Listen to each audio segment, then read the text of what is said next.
Good evening, everyone.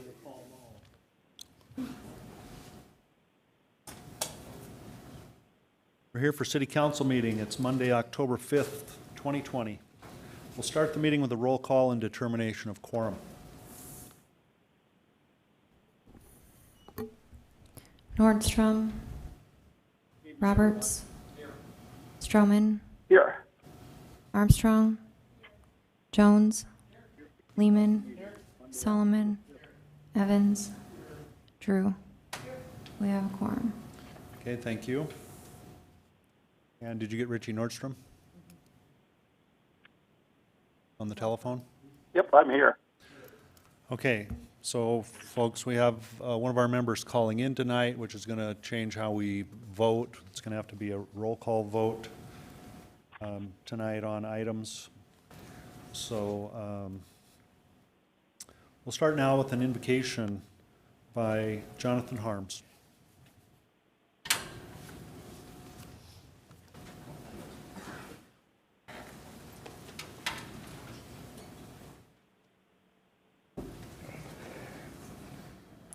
Dear Heavenly Father, thank you for your grace and mercy to be a part of this community and for the patience and depth of thought that it takes to design and maintain a fair and pleasant city in which to live. Grant these thinkers and council servants divine thoughtfulness as they listen to stakeholders and make decisions.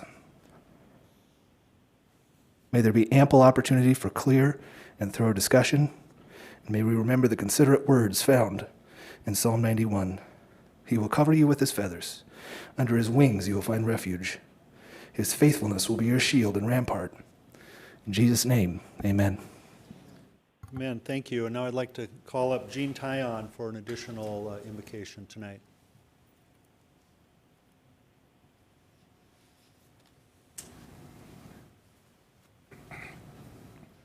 O Tunkashla Wakantanka, Creator, Ushi na Omankayo, na Oyanke, Oyate, Tioshpai, na Tiwahi.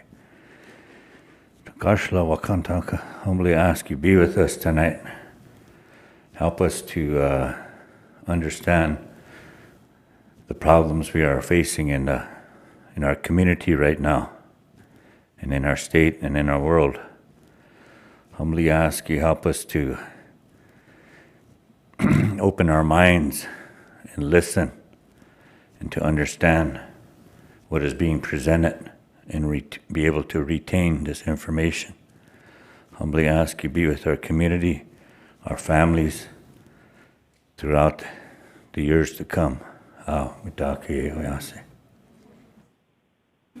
now the Pledge of Allegiance. I pledge allegiance to the States of America, republic for which it stands.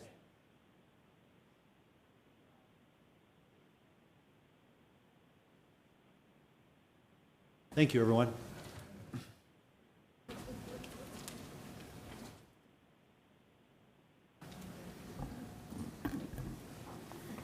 Before we get started, I'd like to take a quick poll by raise of hands. Who's here for chickens?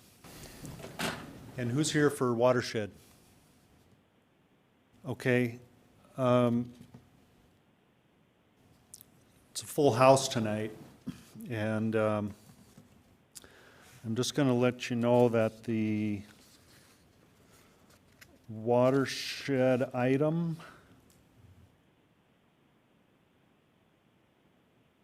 I'm assuming, will that be pulled by one of the members? So well, it'll be at least a half hour from now, maybe 45 minutes before we get to that watershed. In case you want to step out, stretch your legs, space, create a little more space in the room. So to keep the meeting going, I'm going to ask now for the council to adopt the agenda. They may adopt the agenda as written or make certain alterations to it. Would there be a motion? Okay, there's a motion by Armstrong and a second by Lehman. Let's have a roll call vote on the adoption of the agenda. Jones. Lehman, Solomon, Evans, Drew, Nordstrom, Aye. Roberts, Stroman, Armstrong. Motion passes.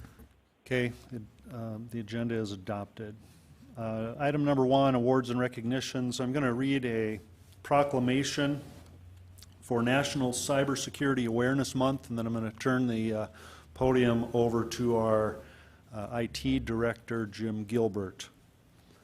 Whereas the City of Rapid City recognizes it has a vital role in identifying, protecting its citizens from, and responding to cybersecurity threats that may have significant impacts on our individual and collective safety and privacy, and whereas cybersecurity education and awareness are crucial for everyone, including large corporations, small businesses, financial institutions, schools, government agencies, home users, and anyone who connects to the internet. And whereas monitoring your accounts, being conscientious of what you share online, keeping computer software up to date, creating unique passwords and changing them regularly, installing antivirus programs and firewalls, and using mobile devices safely are ways you can protect yourself from phishing, viruses, malware, financial loss, and loss of sensitive data. And whereas the Stop, Think, Connect campaign serves as the national cybersecurity public awareness campaign implemented through a coalition of private companies, nonprofit government organizations, and academic institutions working together to increase the public's understanding of cyber threats and empowering Americans to be safer and more secure online. And whereas all citizens are encouraged to visit the Stop, Think, Connect campaign website to learn about cybersecurity, to put that knowledge into practice in their homes, schools, workplaces, and businesses. Now therefore, I, Steve Allender, Mayor of Rapid City, do hereby proclaim the month of October 2020 as National Cybersecurity Awareness Month in the city of Rapid City, South Dakota. I'll turn it over to Jim Gilbert. And now I just have a 5-hour no, I'm just kidding. This is actually a 17th year of the Cybersecurity Awareness Campaign, which is a joint operation between the Cybersecurity and Infrastructure Security Alliance and the National Cybersecurity Alliance. It's a good chance for all of us to think about how we interact online and what we can do to make ourselves safer. If you go to stopthinkconnect.org, or also staysafeonline.org. Both of those have wonderful resources to help you deal with the dangers that are out there, both for you as an individual and for your organizations.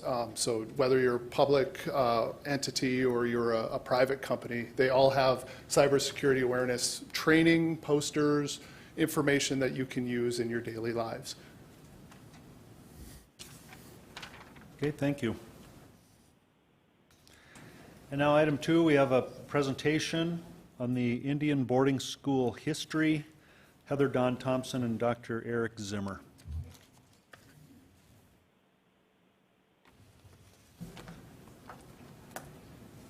Good evening, Mr. Mayor and council and members of the community. My name is Heather Don Thompson. I wanted to just take a moment to let everybody in the audience know we have just finished an hour-long presentation on this topic before this city council meeting to provide more information to city council members that are newer. We're going to provide just a short recap of that. We have 30 minutes on the agenda, so we're going to do 10 or 15 minutes of recap for the council members that couldn't make the earlier presentation and for new folks in the audience. And then we will go into what Councilman Jones asked us previously, what are you going to do about it? Some ideas that the community have had for going forward. Due to the short nature of the City Council 30 minutes, we're happy to come back, I believe, next week during the legal committee to go into much more detail and answer in-depth questions. We appreciate this is much more of a cursory overview. But I just wanted to have everybody in the audience who's a volunteer on this team to please raise their hand so you can see the level of support. We have over 100 volunteers. This is completely grassroots, community-driven. We have about 30 in the audience here tonight, and we wanted to thank them for all their hard work. I'm going to turn it over to Dr. Zimmer first to do a quick synopsis of the hour-long presentation, and then I'll go into next steps.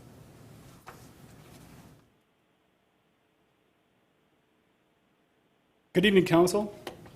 Good to see many of you again. I talked to you a few minutes ago, and for those of you we didn't see, thank you so much for being here. My name is Eric Zimmer. I'm a historian from here in Rapid City. As I mentioned before, I was born here in town, grew up down in the Robbinsdale neighborhood, went to Robbinsdale South Middle School Central under then principal and now Councilman Pat Jones. Went to Black Hills State, then did a PhD at the University of Iowa in American history, where I specialized in local, state, tribal, and federal policy as it relates specifically to native land issues. When I came back to town in 2015, I met up with Heather and many of the people who just raised their hands in this room, and we realized that we were researching in different ways a story that has very important and compelling implications for all of us here in Rapid City today, and that story centers around what you see on the screen ahead of you, which is the Rapid City Indian Boarding School. Many of you know it today as the Susan Oyate Health Center, and it's still a fixture on the hillside in West Rapid City. Just as a very brief overview, I'm going to sort of run through the story of how our group started, searching for the graves of a group of children who died at this school in the early 20th century, and how through our research we uncovered a process through which a series of purposeful policy decisions by local, state, and federal leaders in Rapid City led to a very challenging series of circumstances for the Native community in Rapid City that we hope that you will work with us to begin to undo and take the first step to making our community a stronger one for everybody in the months and years to come. So for anybody who's not familiar, boarding schools were a pillar of the federal Indian policy platform in the late 19th and early 20th century. There were schools all across the United States. Many of them were in very rural places, as Rapid City was then and, of course, continues to be. Boarding schools had to be self-sustaining. The Rapid City Indian School encompassed 1,200 acres on the west side of Rapid City, extending from what is now Mountain View Road over to basically Canyon Lake Park. And they had to be that large because they had farms and dairy farms and industrial outbuildings, because these places were sites that had to not only exist on their own and provide for the needs of the staff and the children, but the primary goal of these places was to assimilate Native children into white society, in part by famously, as many of you have seen photos like this one, and as was articulated rather tragically by Richard Henry Pratt in 1892, to kill the Indian and save the man. And the idea was that if you could make children cut their hair, stop wearing Native clothes, make them stop praying, speaking Lakota and other indigenous languages, and make them convert to Christianity, and to do industrial work at schools like the Rapid City Indian Boarding School, they would essentially become white and then become part of white society, right? So that's why there was so much land, and that's what the school's function was. Our project started when a group of folks in Rapid City, Heather among them, were asked by a group of Native women elders in town to find the graves of the children who died at the Rapid City Indian School. It had been known and carried through generations of unchis, of grandmothers here in Rapid City, that there were a number of children, some of whom, we found their names and they're up on this slide, and there are many more to be sure, died at the school from disease, potentially of violence and abuse. And whatever took their lives, they died, were buried in unmarked graves in some cases, and in other cases their families were never even told what ended up happening to these children. Their story lived on through all of these different generations of unchis and families here in Rapid, and they came to us and they said, would you please help us find them? And it was in the process of trying to find those graves that we uncovered a story of land loss in western Rapid City that I'll get into the details of here in just a moment. But before I get there, I want to talk a little bit about the Native community as it existed in Rapid City in the early part of the 20th century. Many of you know, and I know I'm summarizing here, but through the creation of the reservation system, the treaty boundary from the 1868 Fort Laramie Treaty was moved east of the Black Hills in 1877. The modern reservation system was created out here in 1889 in what was called the Sioux Agreement, which created Pine Ridge, Rosebud, Cheyenne River, here West River.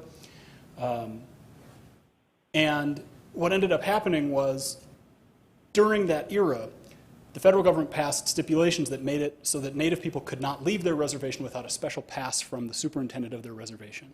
So from the time Rapid City was founded around 1876 until the passage of the Indian Citizenship Act in 1924, there was a very small number of Native people living in this place that we know they had lived in for thousands of years before that. And one of the places they lived is right up here on the map. For anybody who's not familiar, this is the area right next to what's now known as Founders Park, basically from the end of the parking lot and the volleyball courts and the concrete fish over to where Founders Park Drive is. That greenway right there was a campsite used by Native people going back many, many generations. And in the early 20th century, families who came back to live along the creek in Rapid City next to the children, their children who were at the boarding school, lived at this camp. The camp, one of the very few photographs that exists of the Oshkosh camp is what you see right up there on the right. I've been researching this story for about 10 years now, and it was only about, I think, last summer that we actually found this photograph, because the story of Oshkosh camp and the people who lived there had been so wholly erased from the way Rapid City considered its own history. And one of the big points that I want everybody to take away with as I talk about what comes next in the presentation is that there are people who lived in that camp here in this room tonight. This is not an ancient story. This is a story that has carried through the generations. People who experienced the broad pattern of dispossession and dislocation. And one of them, of course, is my dear friend and the elder who I respect very much, Bev Warren. Anybody who read the Rapid City Journal on Saturday might have seen the very moving piece that she wrote about her first experiences growing up at the Oshkosh camp here in Rapid City. And she was among many of the families who lived in that place. Bev herself had not seen a photograph of it in her entire life until we shared it with her when we found it last summer. And as you see up on her quote from the story in the Journal the other day, one of the pressing issues in Rapid City at the time was that there was a deep level of segregation between the downtown, primarily non-native part of town, West Boulevard, those kinds of neighborhoods, and the Oshkosh camp. And as she told on Saturday, and says right up here on the screen, it was during her childhood visiting Rapid City for the very first time that she saw a sign that said, "No Indians allowed," which gives you a sense of the racial dynamics in the community at that time and what was shaping some of the policy decisions that I'll talk about right now. So returning to the west side and the boarding school land that I told you about. 1,200 acres is a very large stretch of property. As you see here, that's the broad outline of the land that we'll be talking about the next couple minutes. As I said, it runs from Mountain View in the east all the way over to Canyon Lake and up to basically where the National Guard training camp is on the other side of the hill from Stevens High School. As Rapid City was growing in the middle of the 20th century, right after World War II, the city had a housing crisis. It needed to build more homes, and it had another problem that it called the Indian problem. And the Indian problem to city leaders at the time was that there were Native people living in places, primarily Oshkosh camp, that were unsuitable to the visitors to Rapid City, tourists who were coming into town, and they wanted to figure out a way to relocate that camp and move it. As the city was growing, and as the federal government no longer needed the boarding school because it became a number of things, one of which was a tuberculosis clinic before it became the IHS hospital that we're all familiar with, the federal government passed a law in 1948. This is the law itself. And I'll summarize it on the next slide here just so everybody doesn't have to try to squint and read the legalese. But the law basically divided up the west side lands in Rapid City into 3 different sections, and it made available through those sections different entities opportunities to get access to land on the west side. The first section was land that was granted for free with a reversion clause. In other words, the Department of the Interior could give land to the city of Rapid City, the Rapid City School District, and the National Guard at no cost whatsoever, with the condition that if the land was never ever used not for the purpose that it was supposed to be used for the city it was municipal purposes, for Rapid City Schools it was education purposes, and the National Guard it was for the use of the training camp in Camp Rapid, then that land would revert back to the Department of the Interior, and Heather's going to talk a little bit more about that in a couple minutes. Section 2, because of the separation of church and state, churches, religious institutions in Rapid could also get access to this property, but they couldn't get it for free. They had to pay reasonable value for it. And then Section 3 was for the use of quote-unquote needy Indians. That was the language used in the law. It was a term of art at the time, and it represented disadvantaged Native people who everyone knew lived in Rapid City, who were living in a place like Oshkosh Camp that didn't have plumbing or other basic city services, and who at the time were intended to receive a part of this land on the west side where they could have a housing development or something else that would be good for their community. You look around the room back here, anybody visiting, all the folks in red shirts that say needy Indian on them, that's what they're referencing, is the actual language of the act in 1948. that parceled up their land and didn't give any to them.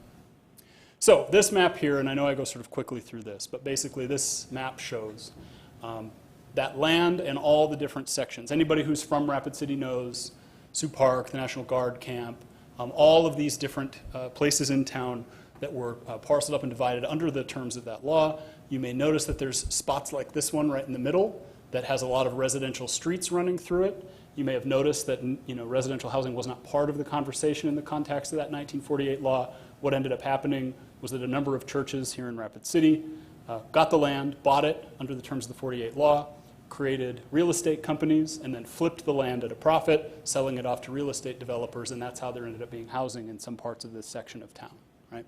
Not illegal under the terms of the law, but certainly not what I think we would describe as being equitable or in line with what the intent of the law was, given that the Native community in Rapid City did not receive a single inch of that 1,200 plus acres on the west side of town. This is a map of Rapid City. I'll talk a little bit more about the dots in the background, but I'll ask you to ignore those for just a second here. This big section on the left, this is the big red spot that is the West Rapid City land. The background, of course, is a map of downtown Rapid. The blue here in the middle is the Oshkosh camp, which we talked about a second ago. And then right up here in the middle is this little green rectangle, which many people know today as the Sioux Addition, and right next door to it, the neighborhood known as Lakota Homes. For everybody from Rapid who's familiar with this, is right up by Best Buy and Lowe's in that area, right? So this map, as I said I'd talk a little bit about it, is actually from the Racial Dot Map, which is a project out of the University of Virginia that uses census tract data to show the racial breakdown of every city in the United States. The little blue dots that you see are white people, and the little brown dots that you see are Native people. And so even though I know it's a little faint because of the coloring and because Rapid City is not extremely densely populated, one of the things that you can see is that Rapid City is very heavily, the Rapid City Native community is very heavily consolidated in the downtown and northern parts of town. So the way that that came to be, whoops, I need to bump that. The way that that came to be is that on the west side of town, and according to that 1948 act, there was a parcel right by West Middle School, what is now West Middle School, where there was a discussion within the city where essentially a handshake agreement between city leaders, where if the city got 200 acres for Sioux Park, the Native community would get a piece of land for a housing development, basically right over in this area right here. There was a long, 2-year-long discussion within the community. People had all kinds of reasons for why the land should or shouldn't be there, why the Native community should or shouldn't be there. Ultimately, what ended up happening was 165 members of the non-Native community living in West Rapid petitioned the Rapid City Common Council, Commission at the time, actually, as it was called, and the mayor, and said, we don't want these people living in this neighborhood. You have to do something else. The city council acquiesced, and what they did is they ended up swapping the land through a very spurious set of circumstances that Heather will talk a little bit about, gave the land to the federal government, gave the land to Rapid City. Rapid City sold the land to the school district. Then Rapid City took that money from that sale, $15,000, and used it to buy the Sioux Addition up here north of town, and then took the Oshkosh camp, after denying people access to land on the west side, took the people living on the Oshkosh camp and literally uprooted the Oshkosh camp itself, and took all of those Native families to the Sioux Addition, where they were dropped off and left to live outside of city limits without access to sewer, garbage, or water and other basic services that both the city or county would have provided them. And for about 15 years, the families that lived up there had to commute back and forth. One of the things that we asked, and that we want to make sure everybody understands, is during our research, we went and said maybe this was all a mistake, maybe it was a misunderstanding, maybe people didn't know they had access to this land and it was some sort of oversight. We have a mountain of letters, requests, pieces in the newspaper, all kinds of documents showing that from the 1950s all the way up, very close to the present, decades and decades and decades, groups of Native activists and community members in Rapid City not only asked for the land itself that they had been promised in 1948 under that law, but they also wrote to the city council, they wrote to the BIA, they wrote to Congress people, they wrote to anyone who would listen and in some cases not listen, asking for investigations into what happened to this land that had been promised to their people. So this is the series of purposeful policy decisions that I just laid out very, very quickly, starting from the 1930s all the way up to the present. These very different pieces of Rapid City's history sort of coalesce with the Oshkosh camp downtown, the dissolution of the West Side lands, and they end up consolidating, as I mentioned, the Native community on the north side of Rapid City as it looks now. So then when you add in some very recent economic data that we got late last week from our good friends at Benchmark Data Labs, this is what Rapid City looks like if you use current 2018 census tract data to see how the Native community is dispersed throughout Rapid City. As you can see, the Native community in Rapid still lives primarily in the downtown and northern neighborhoods right here. There has been in the last few years sort of a move into my old neighborhood down by the Robbinsdale area that way, but this still continues to be sort of the prime area where Native people lived and have lived since the 1950s. And where the rubber meets the road is when you start adding in economic data to it, because what you'll see is those very same neighborhoods where the Native community is consolidated up in here and where the Native community still lives today as they stretch down are also the neighborhoods in Rapid City that have the lowest median annual income, and across other vectors and data that we're still working through and hope to be able to present to the City Council and the community down the road. All kinds of different signifiers of socioeconomic disadvantage exist in those communities, and we believe that there is a strong relationship between that long history of policy-making decisions and the way that Rapid City still looks today in terms of the Native and non-Native breakdown within the community, and then the access to resources and wealth that exists within town. So that was the very quick and dirty run through, and I want to turn it back over to my friend and colleague Heather to answer questions and talk a little bit about the next steps.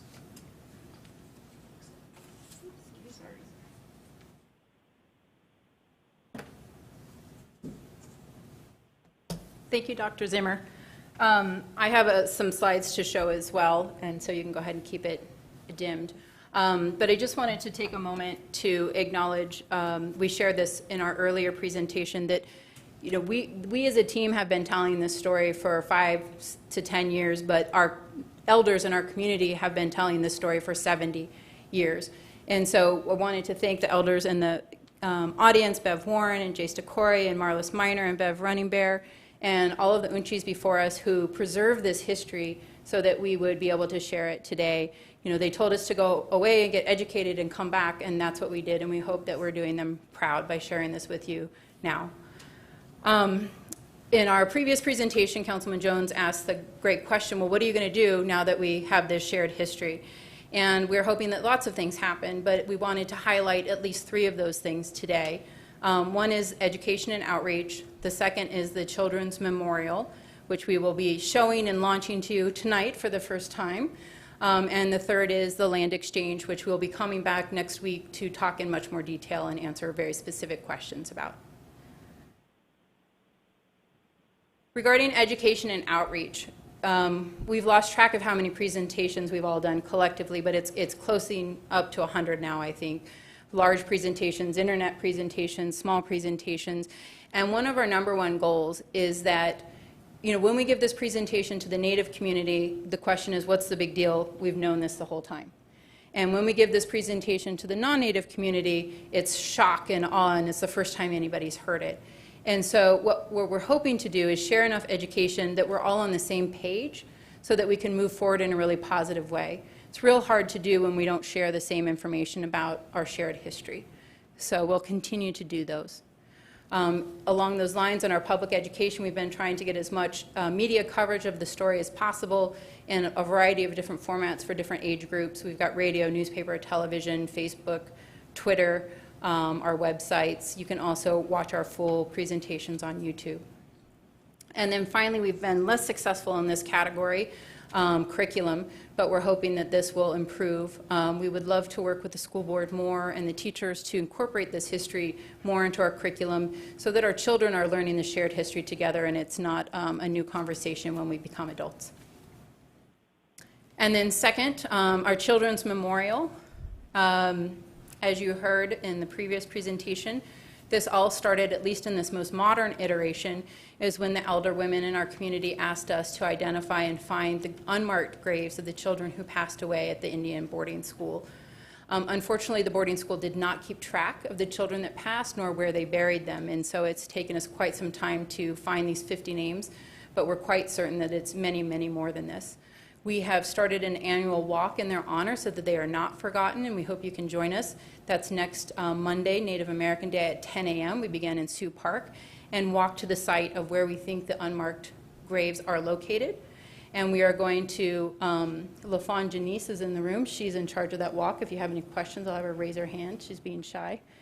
And then we also launched this website. I'm going to see if I can be sophisticated enough to go to the internet while I'm on here. There we go. Okay. Lonnie Jeffries, who's amazing website designer from Cheyenne River, designed this, and she did this. All of this is 100% volunteer. I think this is so beautiful. We definitely wanted the Native community members to know that on here you can find a list of the students that went to the boarding school, so you can find your family, as well as more information about the children who passed away. And then for our big reveal tonight, Eric Hikes is in the room if he wants to come up here. I'm going to have him hold his design. We've been working for about 4 years now collecting information from elders, and here you go, Eric. You can walk that around the room so people can see it more closely. From elders and medicine people and survivors of the boarding school, as well as family members of the children who passed away. This is the first time we've talked publicly about the location of the graves, because we wanted to make sure that they were protected first. So everybody that is listening tonight, please be respectful of this. There's not yet a fence up. They're not yet protected. But this is the hill behind West Middle School. If you're at West Middle School or at Canyon Lake Methodist Church, there's a hill behind there. And on the top and at the base of that hill, a lot of people use that for a walking park right now. That is where some of these children are buried in unmarked graves. And so next Monday at the walk, we're going to walk to this location, and we're going to have a ribbon cutting and launch this beautiful design that Eric's team at Terra Site Design helped put us together.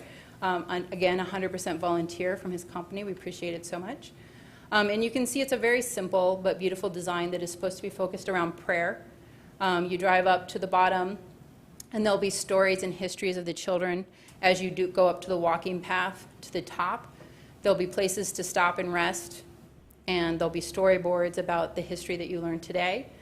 And then, because we are still discovering the names of the children that passed, we didn't want to have it on one entity that was difficult to update. And so each child will have their own stone with their name and their date of death and their tribe engraved on that. And that will be along the walking path as well. And then on the very top, we've been working with Del Lamphere. There will be 4 scaffolds. Scaffolds are a traditional indicator of Native deaths and rebirth. There will be 4 scaffold sculptures on the top. Historically, when a scaffold was put up, it was decorated with things honoring the individual who passed away. So you probably have seen scaffolds that have headdresses and other things that honor warriors. These scaffolds will have toys on them to honor the children who passed away. I'm sorry, I just gave myself chills. And so Dale and Chante's father, next week will have a prototype of one of these toys that we will share at the ribbon cutting next Monday. We will also be launching the fundraiser. This is intended to be privately funded. This design is approximately $2 million. And so we very much appreciate the community support in helping to fundraise to make this honoring a reality. And then last, and this is the section that is more complicated, and with just 5 minutes left in our presentation, we will come back next week, council members, and answer your questions in much more depth, bring the deeds, etc. Let's see, Eric, can you reach over and grab the one of the boards that shows the map and show the, yeah, just share that with the audience so they know what we're talking about. So Eric went into depth about the original 1,200 acres that goes from Mountain View Road all the way to Canyon Lake. In the course of trying to find the children's land and who owned it, if anybody's done land research, you can't just start with that one parcel. You have to start with the full 1,200 acres and whittle your way down. And so in whittling our way down, we came across some anomalies in the deeds. And our elders in our community had raised this issue many times with us over the years. But we were able to finally do the actual legal research and the land research to be able to confirm what the community elders had said for quite some time, that there were some occupants on these lands that were not part of the original 1948 Act on who was allowed to be on the lands. So the three parcels in particular, West Middle School, Dr. Zimmer mentioned, but that's much more complex, so we'll save that for a different day. The three parcels that we're talking about tonight are right next to Camp Rapid, behind the Mormon Church, is now Canyon Lake Senior Center or Canyon Lake Activity Center. This is a parcel that was originally gifted to Rapid City School District to use to keep their equipment, and they transferred it to the Canyon Lake Senior Center. And then over there on the right, on Mountain View Road, that was originally part of the 200 acres that was transferred to the City of Rapid City for the park for municipal purposes, and that now contains Monument Health West Campus mental health facility, and then the second dot below it is Clarkson Mountain View assisted living facility. And so those three parcels, if you recall from Dr. Zimmer's presentation, the lands that were gifted to the city or to the school district or the National Guard when they were no longer being utilized for municipal, school district, or National Guard purposes were to revert, since they had been gifted for free, were to revert to the Department of Interior, Bureau of Indian Affairs.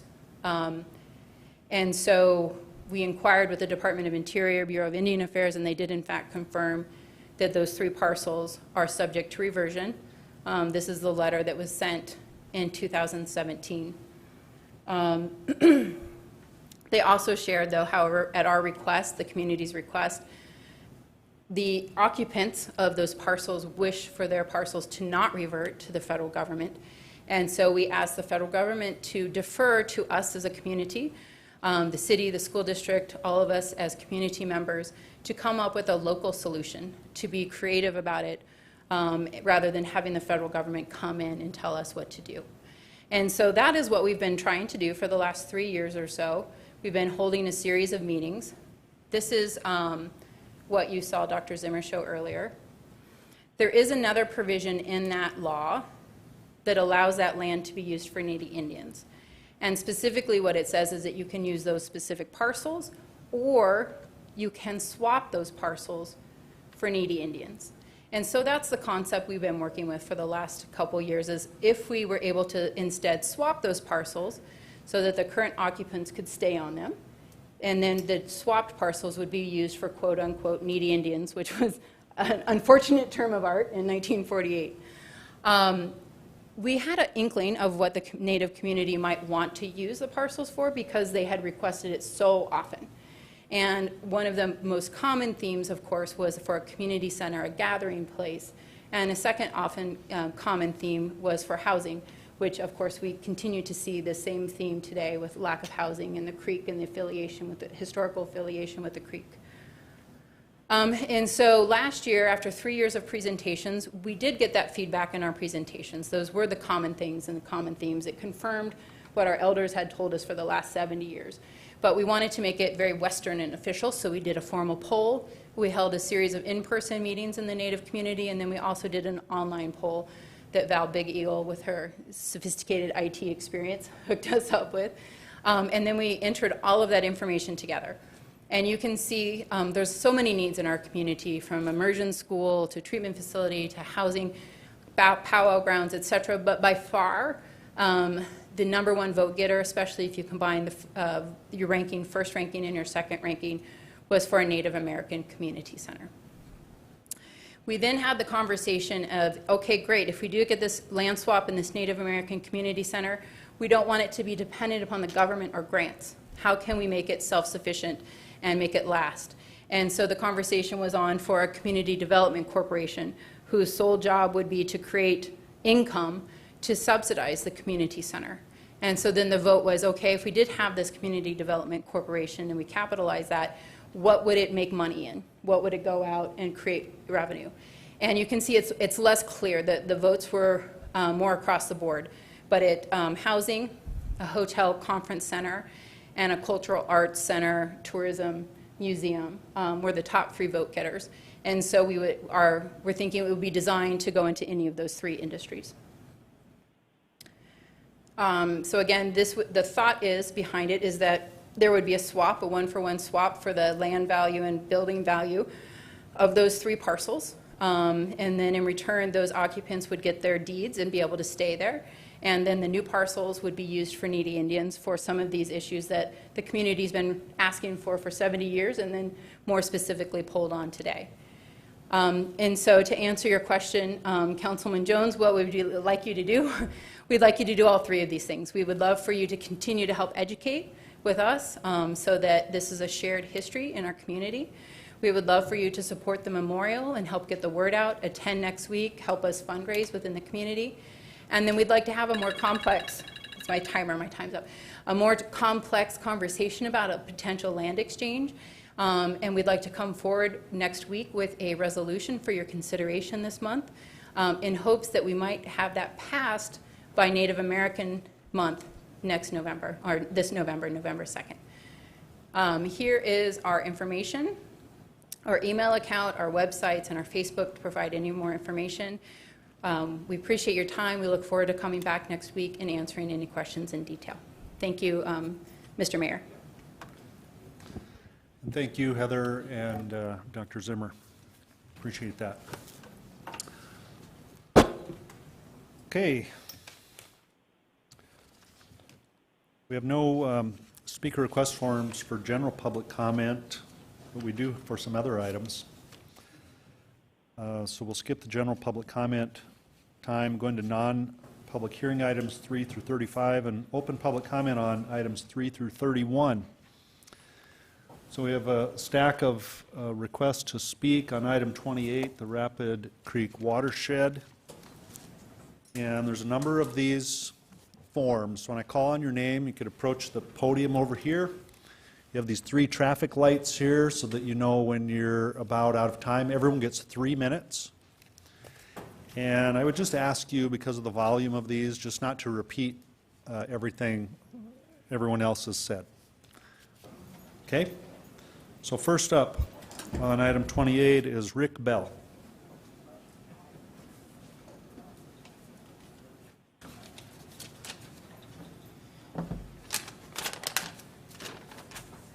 Take my mask down. Good evening, Council. My name is Rick Bell. I live at 1206 Clark Street in Rapid City. Didn't know I was going to be first. I was going to do a quick me too, but we got some comments I'm sure that are coming up. So just briefly, I'm in favor of this watershed action resolution, and the reason is because our Rapid Creek watershed is so important for our environment and for our community. So it's a resource that we cannot afford to lose. It's a resource that is something that's so precious to all of our people that live here. I know the Lakota say mini wakoni, which is water is life, and I think we should try to embody that kind of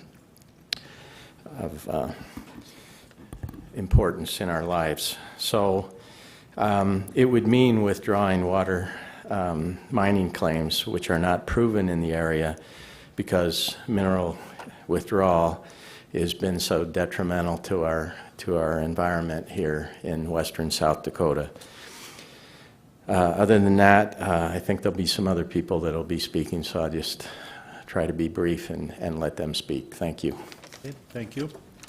Next up, Justin Harriman.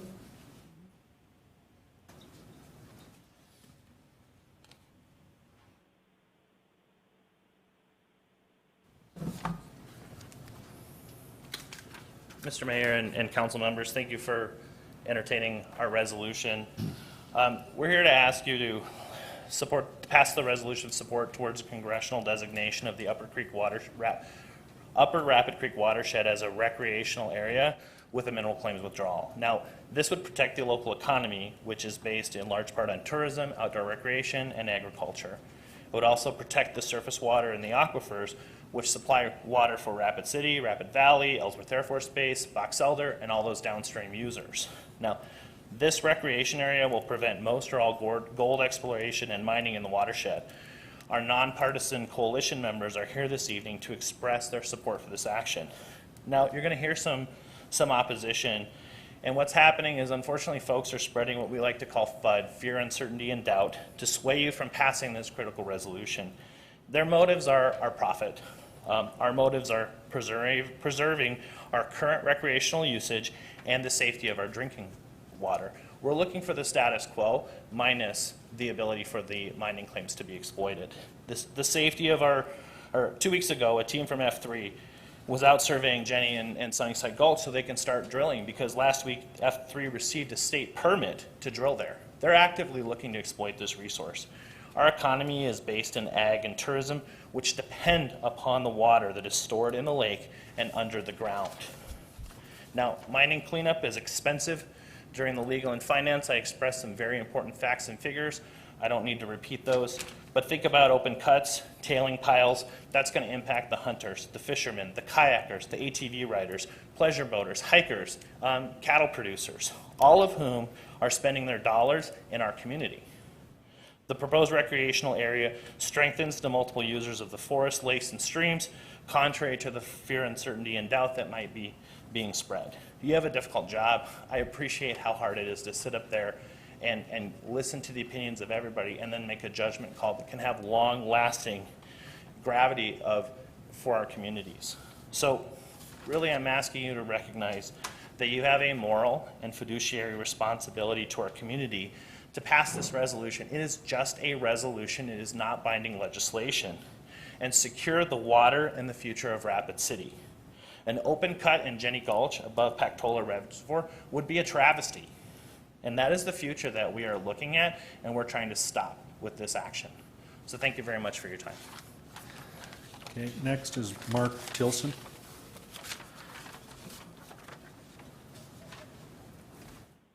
Mr. Mayor, council members, my name is Mark Tilson. I live in Dark Canyon.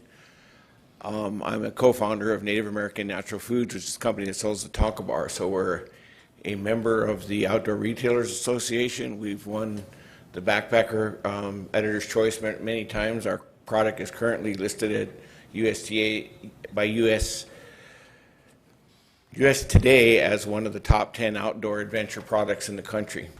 So the choice you guys have in front of you is, does the Black Hills become a center of extraction, or do we continue to build Rapid City as a lifestyle city where we're attracting the people who are attracted to the Black Hills, who appreciate the beauty of the Black Hills, foreigners coming from other places to extract this.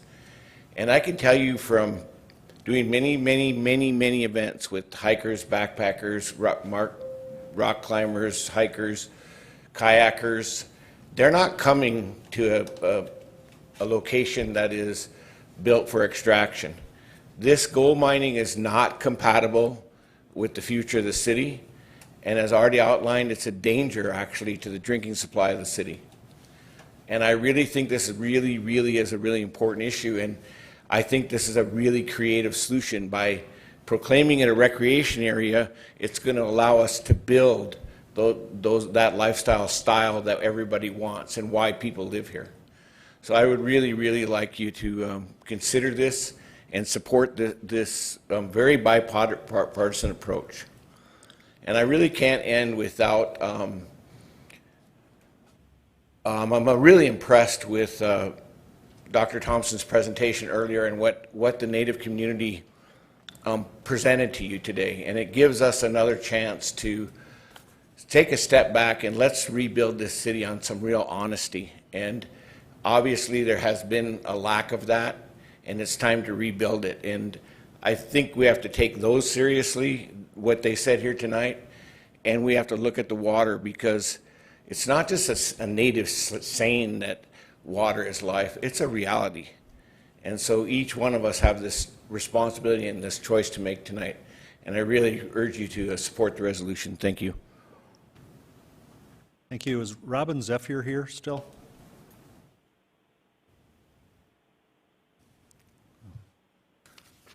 Poor guy. I think he was here for general public comment. Next up, Bruce Ellison and Jay Davis on deck.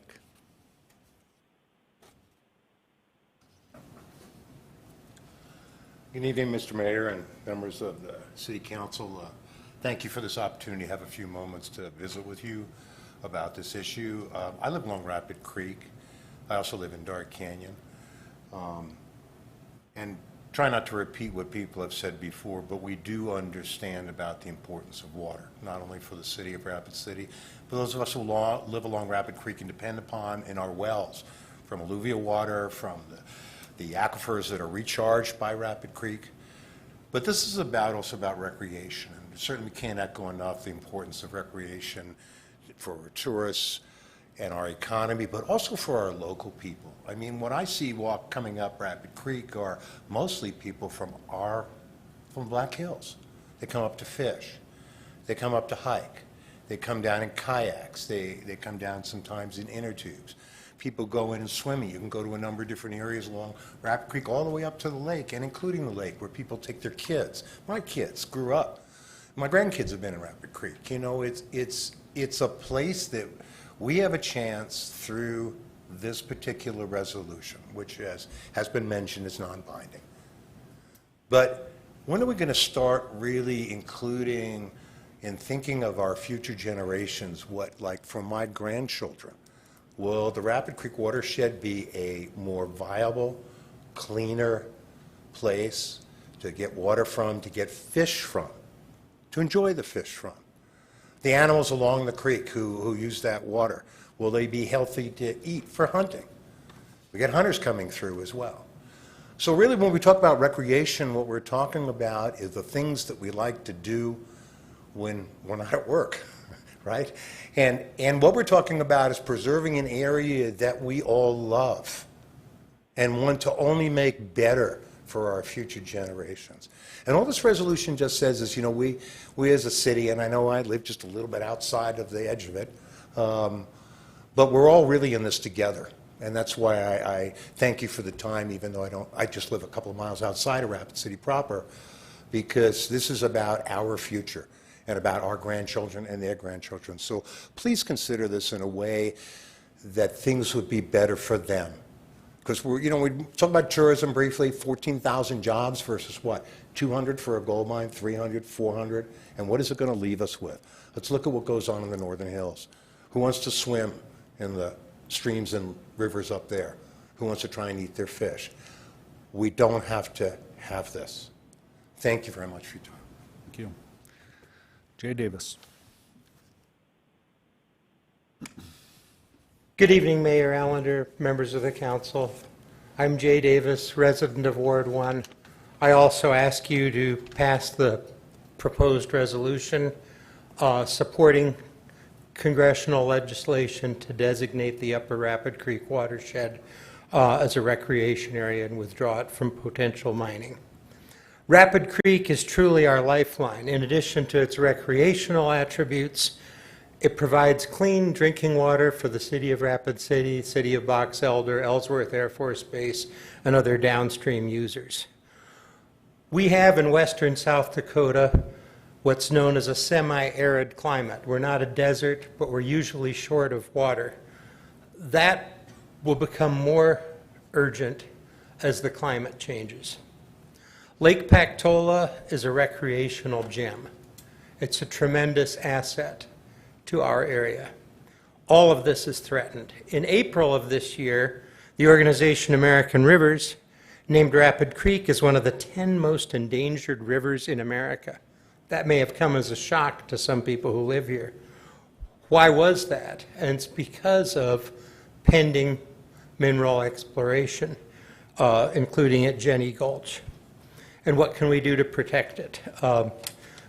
Congress has the power to permanently protect the assets of the Rapid Creek watershed. There is precedent for this. Other state congressional delegations have withdrawn public lands from mining.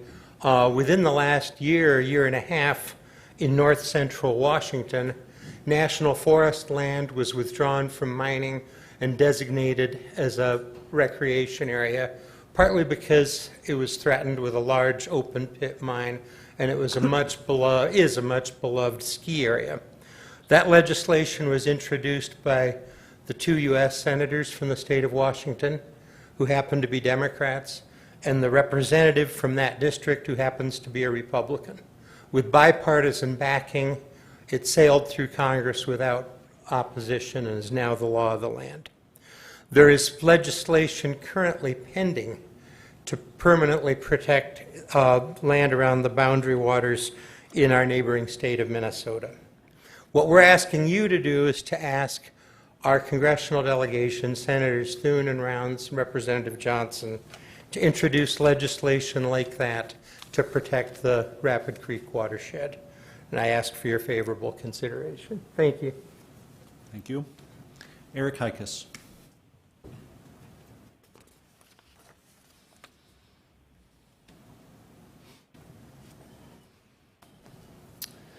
Eric Heikus, 1115 West Boulevard, citizen of Rapid City. I echo the sentiments of everybody who spoke thus far in front of me. I'm going to give you a little bit of a lighter presentation for myself. In the past month, I've used this area 4 or 5 times. I've used it boating with my family. I've taken my uncle and my cousin there fly fishing. We jumped off cliffs with my kids. I'm not sure if that's illegal anymore there, but I hope I'm not self-incriminating, but it's a very precious and wonderful space. I'm a fly fisherman, and that area is an excellent fishery. It is one of the best in the country, quietly. Don't tell anyone how good it is. It's terrible fishing. Don't go. It's not worth it. Just kidding. It's very good. So I'm going to tell a quick story about an experience I had on another scenario that wasn't quite so pleasant, and that's when one day I tried my hand at what I refer to as ghetto trout fishing, which I do a lot just to see transition water. And I did that in the Whitewood area, downstream from Deadwood. And although that Superfund happened, a couple decades ago, it's still death in there. It's still a death zone. There's really no insects, there's no fish, there's no real birds or anything. It's just dead, right? So that's kind of the ultimate price that we would pay for this mining, for our fishery and our drinking water. And I don't want that, and I don't think anyone else wants it either. And it's just too high a price to pay for the financial benefit of a few. So with that, I would ask for the same support as all the previous speakers, and thank you. Thank you. And the next speaker is Ben, who I'm guessing is a doctor, based on his... I can't read your last name. You should tell us what it is.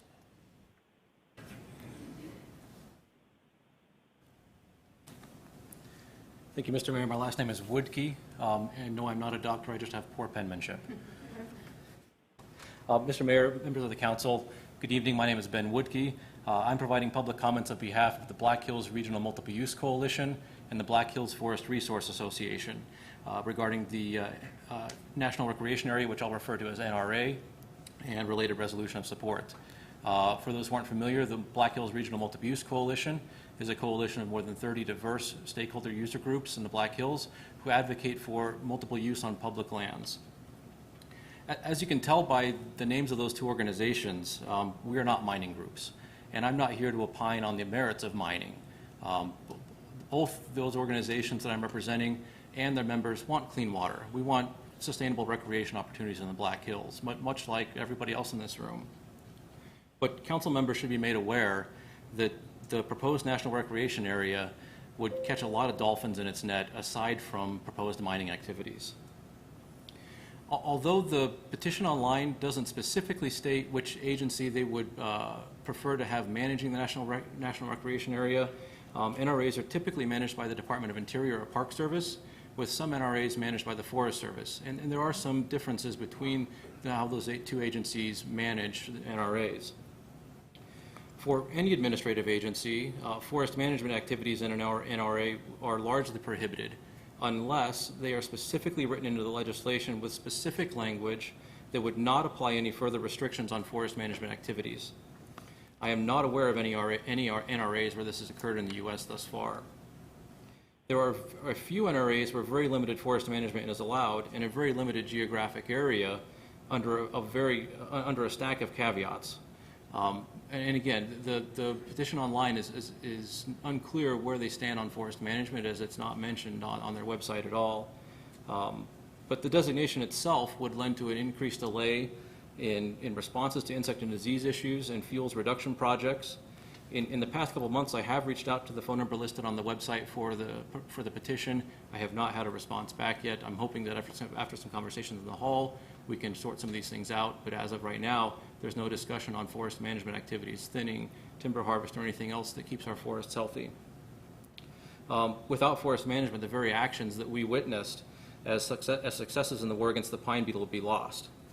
Moreover, it's set at those nearly 200,000 acres on a path similar to other western states experiencing wildfires right now. The proponents say that because recreation use is already in place in the Black Hills National Forest, that there would be few changes. However, the truth is that multiple uses currently enjoyed would be prohibited or heavily restricted. In research of other NRAs in the United States, most forms of use are met with restrictions regardless of which agency is administering the NRA. Although most people think of national parks when they hear Park Service, the Park Service oversees many of the NRAs in the U.S. And although the online petition does not specify which agency would oversee this proposed NRA, many uses that are prohibited in other NRAs include camping outside of designated campgrounds, snowmobiles, ATV, OHV use, even some mountain bike use. I see that my time is up. I appreciate the time this evening. I encourage you to look outside of the proposed NRA at other administrative processes that are available for doing mineral rights withdrawals within the Black Hills National Forest and other federally managed lands. This is not our only avenue. Thank you. You. Scott Edoff.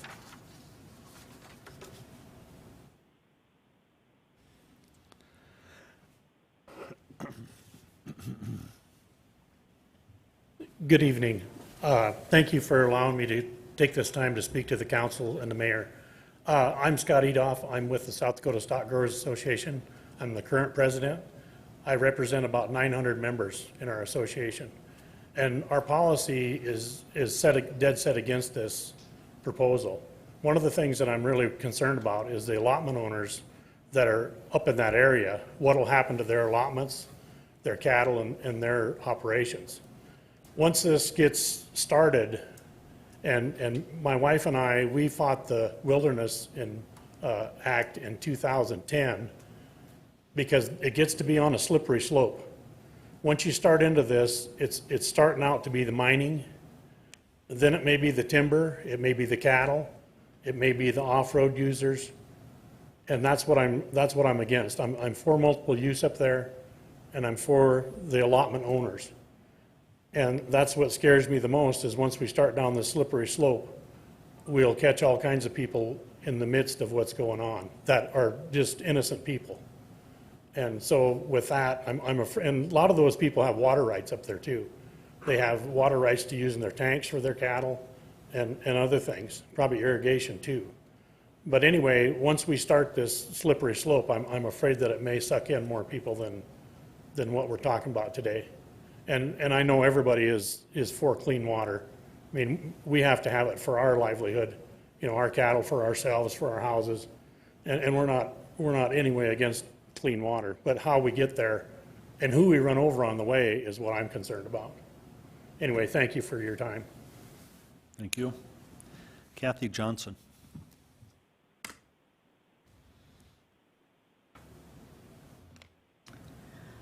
Good evening, Mr. Mayor and members of the council. My name is Kathy Johnson, and I'm not representing any interest group here tonight.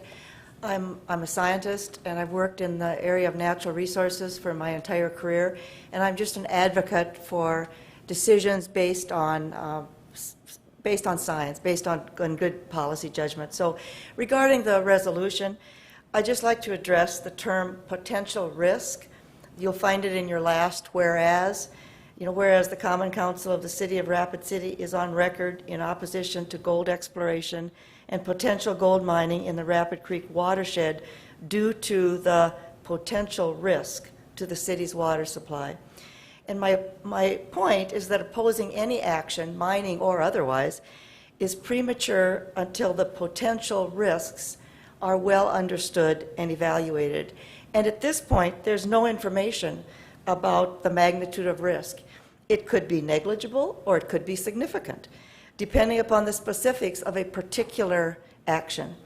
And the resolution, as it states, would provide no opportunity to discuss risk management or mitigation in coming to a decision. So as way of illustration, I'd just like to consider a couple of kind of extreme examples of how this could be, opposing something without considering, opposing something just on the basis of potential risk.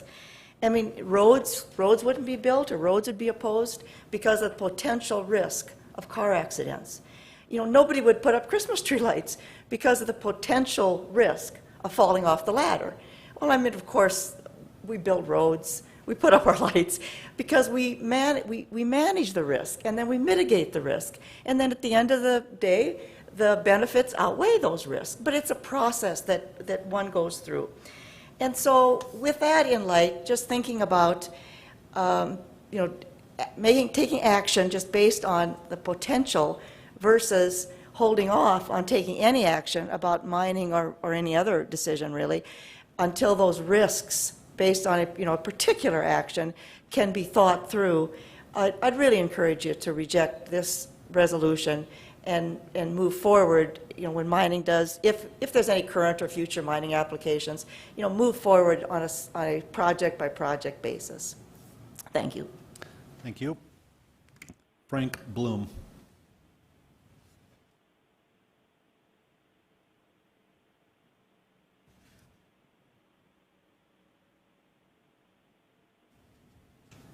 Good evening, ladies and gentlemen. Thank you, Mr. Mayor and Council, for giving us this opportunity to speak.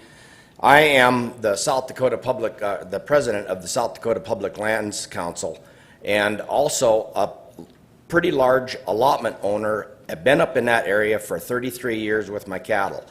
I run all the way from China Gulch all the way to Flag Mountain, which consists of about 30,000 acres. I've been up there for, like I said, 33 years, and I am so against you guys of voting this thing in, because there's different avenues.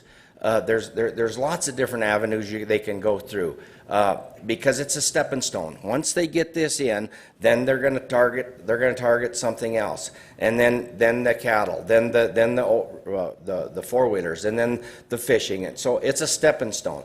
So I don't want to take up a lot of your time, but I want to encourage you folks to vote this down. Thank you. Thank you. Dave Haig.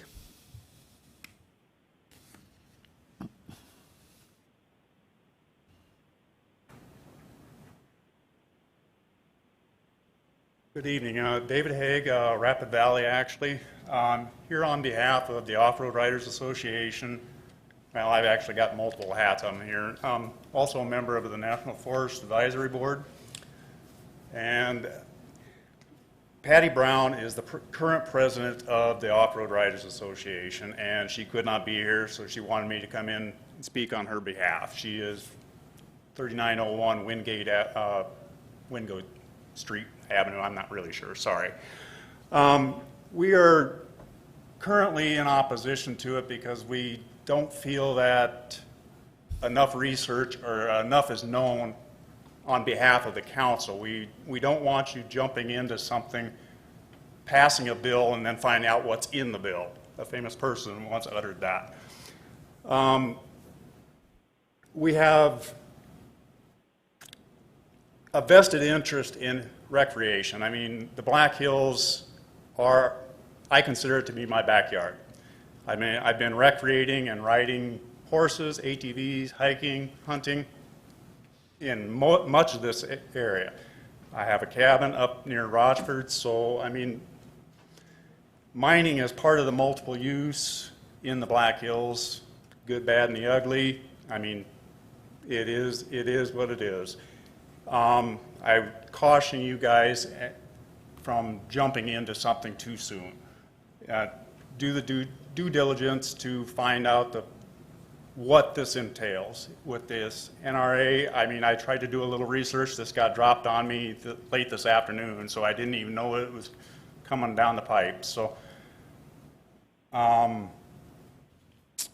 Just please do your research before you make a decision on it. Thank you. Thank you.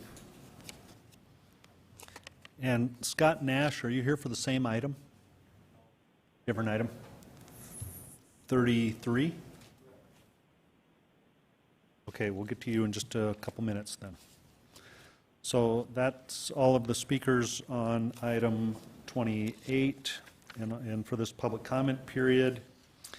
And so now we go on to consent items, items 3 through 31. Would the council like to pull any of these items? Jason Solomon.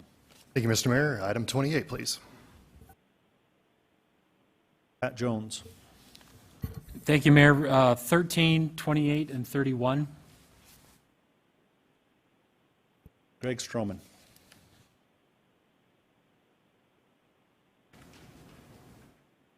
Okay, anyone else? If not, could we have a motion to approve the consent items with the exception of 13, 21, 22, 28, and 31? Motion for approval by Armstrong, second by Jones, and now we'll go to roll call vote.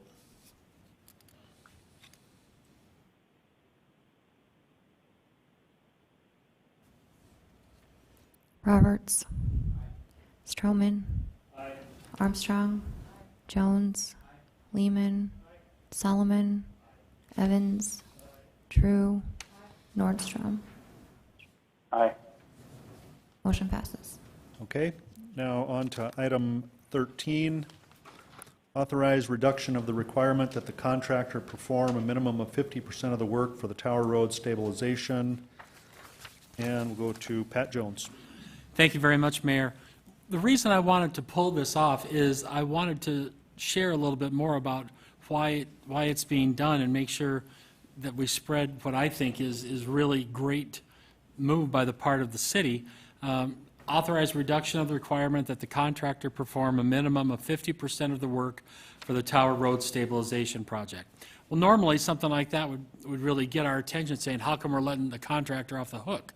But as I read more about this one, the way I understood it was that is being removed so more local contractors can bid and maybe get some work and do part of the project. Now, any of our wise city department heads or leaders here, correct me if I'm wrong, but when I read that, I was excited that it was recommended to do that, to give more local people a chance to bid on part of the project, put more people to work on a city project. And I thought that was great, and I wanted to acknowledge that publicly because it's good for the city and it's good for our workers in town that they get an opportunity to bid on that. So that was the reason I wanted to pull that. Thank you. Okay, thank you. Would there be a motion on item 13 then? Motion approved by Drew, second by Stroman, and go to roll call. Lehman. Drew. Nordstrom. Aye. Evans. Roberts. Stroman. Armstrong. Jones. Solomon. Motion passes. Okay, thank you. Item number 21, authorize mayor and finance director to sign an agreement between the City of Rapid City and FMG Engineering Unidale Drive reconstruction. And we'll go to Greg Stroman. Thank you, Mayor. I'd like to make a motion to approve this item, and if I can get a second, retain the floor. Second by Jones. Go ahead. May I call on Public Works Director Dale Tech to explain what this project is and how we got to this point? Yes. Thank you, Mayor. This project, the Unidale Drive reconstruction project, has been a project that's been on our radar for quite some time. This is an area that was originally developed in the county, subsequently annexed into the city. Street condition is poor, and most of those homes are on septic tanks. So this project will extend utilities, primarily sewer, and reconstruct the roads in a rural fashion as they are. So I think Mr. Stroman wants me to also illustrate that we're doing these projects all the time. This is our taxpayer dollars at work. As people see all around town, we've got orange cones set up. That's the mission of the Public Works Department. We're going to continue to do that. based on the funding that we receive from the city, and we're very proud of the work that we do. And we have a lot of things on the list to be done. We're just waiting on funding and the right time to come along to do it. Okay, thank you. The motion for item 21 is for approval. We'll go to roll call vote. Armstrong. Jones. Lehman. Solomon. Evans. Drew. Nordstrom. Aye. Roberts. Stroman. Motion passes. Okay, thank you. Item 22, request authorization to seek proposals for professional services for Wonderland Drive area street and utilities reconstruction, Phase 1. Greg Stroman. Thank you, Mayor. This is another Public Works project that's in Ward 3. And once again, I'd ask Mr. Tech if he'd explain the scope of the project and how we got to this point so that the citizens of Ward 3 that want their streets fixed know what the city's up to. Thank you. And then move to approve if I can get a second. Okay. Okay, a couple seconds there from Lehman. Go ahead. Thank you, Mr. Mayor. This project is a planned 5-phase project that's going to occur over 10 years. Certainly, the phasing is important because of funding. Once again, this project has been on the books for quite a long time. It's time to move ahead for the first phase, and much like the Unadell area, very poor street conditions and the need for utility, either upgrades or extensions into this area. So looking forward to getting this 5-phase project that'll continue on for the next decade or so off the ground and make some badly needed improvements out there. Okay, motion on item 22 is for approval. We'll go to roll call. Drew. Nordstrom. Aye. Roberts. Stroman. Armstrong. Solomon. Lehman. Jones. Evans. Motion passes. Okay, thank you. On to item 28. Approve the request from Justin Harriman on behalf of Rapid Creek Watershed Area to approve the attached resolution supporting the creation of a recreation area in the upper Rapid Creek watershed. Jason Solomon. Well, thank you, Mr. Mayor. Appreciate everybody's feedback tonight. I don't think there's anybody up here who doesn't want to protect our water. I think first, that's one of our primary duties is to ensure that we protect our water for years to come. So that initially on the surface, when we had this at committee, that is what we approved, as well as ensuring that it remains a recreational area. Since then, I did have a conversation with our congressional delegation, just trying to find out how likely this was to gain any traction, because as our city attorney informed us during committee, this really bears no weight or authority. It's just a wish. We're just wishing that we will do this. So it's really a symbolic gesture on our part. I believe it's also going to the Pennington County Commissioners, and I see one of our esteemed commissioners is here tonight gathering information. You know, one thing I always get kind of concerned about is I get excited about things that protect our water. But sometimes on the surface, when you dig a little bit deeper, perhaps there's more complexities in place. As we've heard tonight, we've heard from many people who said that maybe there's a slippery slope. I've heard that tonight, that we should think twice about this, that there might be some other ramifications. And so I just kind of want to make sure that we're hearing all sides on this. If the resolution is purely, hey, let's protect our water, let's create a recreation area we can enjoy, and that'll be it. I'm all for that. But I want to make sure that in the process, we aren't, as we were warned a little bit, not going down a road that perhaps we don't mean to. I did also say in committee that I want to be cautious that we don't demonize mining, because there is a place for that in this world, and I want to be very cautious about that. And I think it is important that we would, I hope all of you had a chance to reach out to maybe someone in our congressional delegation to find out, is this even likely? Does it even have a chance? And as I'm hearing, it does not. it's pretty unlikely that it'll gain traction. Maybe I'm wrong. Maybe that's exactly what we're hoping this resolution will do. But I just want to make sure that we are kind of thinking it all through as we move forward. And I know we all have a desire to protect our water. It's so important to us economically. It's important to obviously to our life. For that, I will always support that. And obviously, we are creating a recreation area here as well, and that's we all have fun in that area. So if that is purely what it's about, 100% support it. If there are other things involved in it that we don't mean, that are kind of unintended consequences, that's the things that kind of give me pause. So I'll be interested to hear the rest of the council's conversation on this, and we'll see where it goes. Thank you. Pat Jones. Thank you very much, Mayor. When we reviewed this at Legal and Finance, one of the things I said is who's protecting us in this process, you might recall. And we talked about how important it is that we as government officials and legislative bodies take those steps, easy, hard, whatever they are, to protect our water. If we don't, who will? And so I, as one of Legal and Finance, voted unanimously in support of moving this forward. I love the process. This is what we're supposed to do. We discuss things, we move things forward. As different ideas and concepts come forward, we listen to people who come here. We listen to people who call us and email us. If this resolution is a good idea today, it's a good idea 2 weeks from today. We owe it to the people who have questions, who have concerns about this, to ride the clutch a little, maybe put the brakes on, study it a little bit more, and then bring it forward. The idea of Jenny Gulch as an open-cut mine is frightening. I didn't really know for sure that that was part of this, but if you know, that's a very serious matter all on its own. However, I'm also concerned about a statement in the resolution that states, the City of Rapid City is on record in opposition to gold exploration and potential gold mining.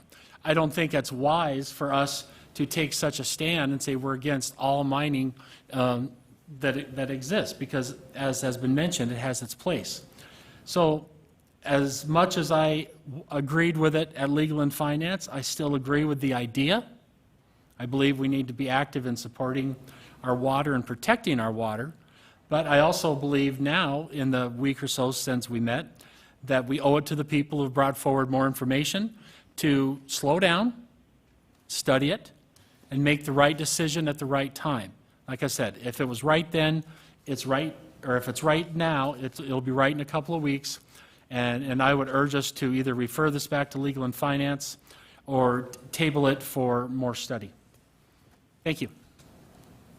Okay, Darla Drew. Thank you, Mayor. I want to just remind everyone that this holds no legal obligation, and this area is actually out of our jurisdiction. So what we're doing here is just a message of support that we want to have our clean water and our areas protected, and it really doesn't hold any obligation to us. Like I said, it's out of our jurisdiction. It's a recreation area that we're asking to be protected. I think it's a good idea. Right now, we don't have anybody watching out for us, as Pat Jones just pointed out. I mean, utilization of detention ponds that are used for leaching, whether that's uranium or gold, those ponds are just left, and if there is rain, like we often have in western South Dakota, they can overflow and get into our water sources. That's no problem. I mean, that water can get into our water. It's not a big deal to make it happen. It'll happen. I think that the leaching is one of my biggest concerns. Also, the cyanide use in gold mining. I asked particularly the people that were from the School of Mines here that the last time we talked about this, do you still use cyanide in your mining of gold? And she said, not as much as we used to. That was not a good answer for me. So this resolution is not binding. I want to remind everybody here, the mining laws have not changed in the state since the 1800s. We really have to look at this. We have to talk to our legislators and hold them responsible for what's going on with our land. And I think, Pat, I think you're right. No one is watching out for us. And this, whether it's detention ponds or whether it's actual mining, it is a danger to our water supply. and to our recreation and to our wildlife. You know, if these ponds leach out and then in a rainstorm, a deer comes up, the deers are dead. You know, I mean, this is the thing we're looking at here. Wildlife. We'll lose our fish. And I think that this is just something that we can't, you know, yeah, we can study it longer, but I've looked at it before. And I just think that the laws really need to be changed in South Dakota, because they haven't been changed in a very long time, and we need to protect people. We need to protect our water, and that is the tourism that we have here. We have a lot of recreational areas, whether it's summer, winter, spring, or fall, they're here. And we even saw that during COVID, it didn't even stop people from coming here. So, you know, we have a great resource here, let's not blow it, okay? And I'm just saying that this is a good way for us to just say, we'd like to protect our water resources at this time. Thank you. Bill Evans. Thank you. I think the concerns posed by the ranchers that spoke earlier are mainly management issues. And if the land is intact, that's something that can be regulated in the future, because the land is always going to be there. And the people managing it can make the right decisions or changes. But Ms. Johnson spoke about the potential risk. And as far as I'm concerned, if there's even 1/10 of 1/10000000th of 1% chance that there could be an accident up there that could eventually economically starve this town to death, I don't think that's worth the risk at any point in time. And so I'm saying we should protect it now so that that risk is never realized, even if it's minuscule. Now, for those who don't think that mining can destroy a community, take a drive up to Butte, because in about 1910, Butte was the largest city between Minneapolis and Seattle. It had about 140,000 people. And then Anaconda shut down. And then they were left with the biggest Superfund site in the world.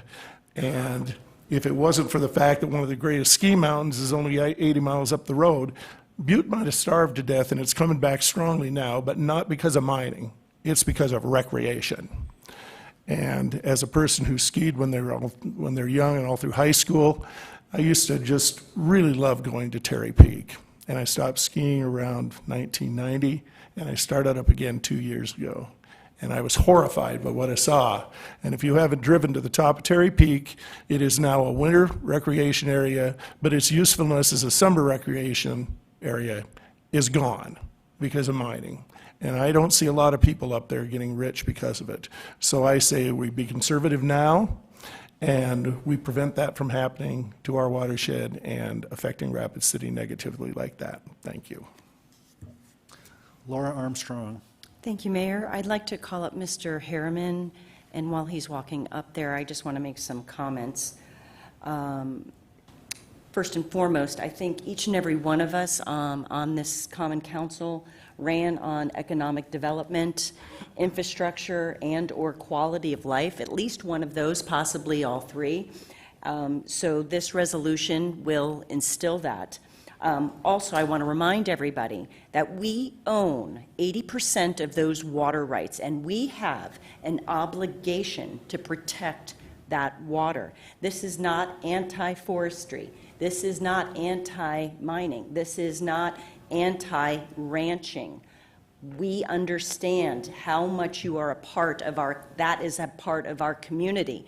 But we have an obligation to protect that water, and I am going to fight for it. Even though I don't own 100% of it, I represent this city, and I will fight for that 80%. At that point, I'm going to defer to Mr. Harriman. I'm sure you've been taking notes. Please address the fears that have been brought up.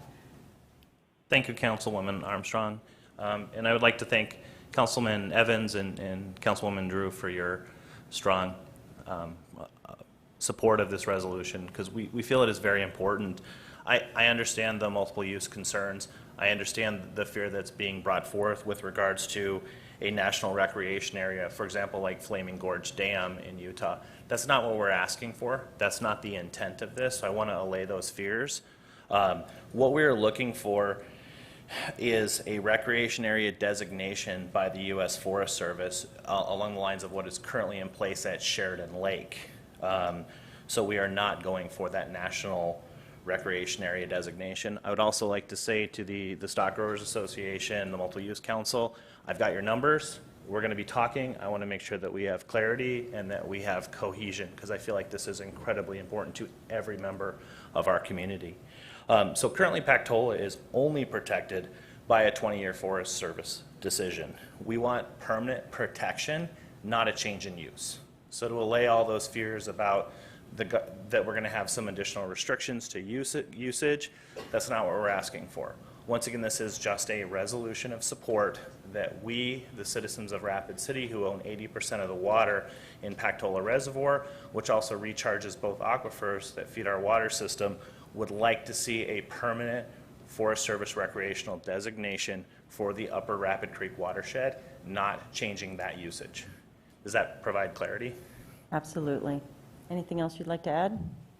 Please support our resolution. I'd love to see a unanimous yes so that we can continue to pursue this with the folks in DC. And yes, I know they would not support, Councilman Solomon, they would not support the NRA designation. That's not what we're going for. And I'll definitely be following up with some of our members of Congress with regards to clarity on this issue. I'd also like to say that we've had thousands of citizens sign our petition in support of this, and I'll be meeting with several of the off-road groups over the next couple weeks as well to provide clarity, to make sure that they understand what we're looking for and want to not make any changes to their current use, because I feel like that's a really important coalition and usage. It brings a lot of money to our economy, which truly we as citizens depend upon. Thank you for the clarification. I yield. Thank you. And now Richie Nordstrom. Thank you, Mayor. Can you hear me okay? Yep. I just want to remind the council there's always two sides to every story, and we have the side of the story to protect the water for the city of Rapid City. The other issue that I want to remind the council members of is that I used to go to EPA conferences almost annually, and just about every conference that we had had an issue concerning mining and what the deleterious effects would be upon the surrounding communities and the environs of the mining. I also want to remind the council of the Superfund sites, and as Mr. Evans pointed out, is that we do have a Superfund site here in South Dakota right now. And because of the current conditions that took place up there. And I also want to remind everyone that the DENR, that's the Department of Department of Environment and Natural Resources for the state of South Dakota. They don't have the skill sets to do the proper monitoring of a mine within the state of South Dakota. And I believe that's one of the reasons why we are in the condition we are with the Superfund sites.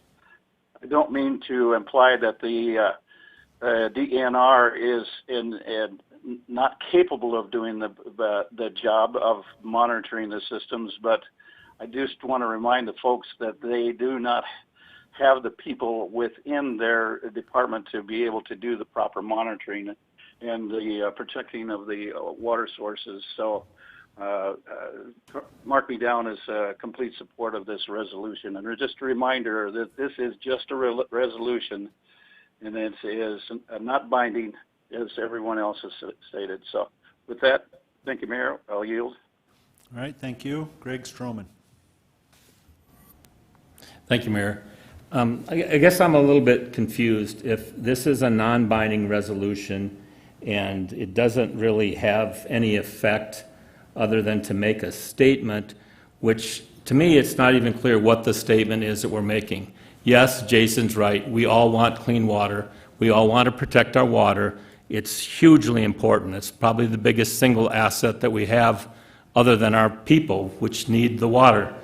But I just think there's too many unanswered questions about this, and I'm not ready to move forward to approve this when we could, like Pat says, it'll still be here in 2 weeks. I'd like to have a little more information. I think that what Mr. Whitkey said, what Mr. Edoff said, those things, and Ms. Johnson, those things cause me some concern.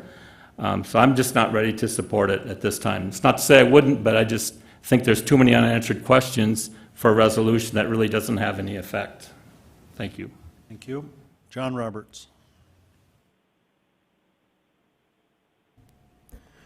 Thank you, Mr. Mayor, and I'm just going to kind of parrot some of what was just said. I mean, you know, if your group that's bringing forward this resolution is going to get with the stakeholders after tonight's meeting to discuss with them the issues they're having, why didn't you do that before you brought the resolution? So go ahead. Go ahead. Absolutely.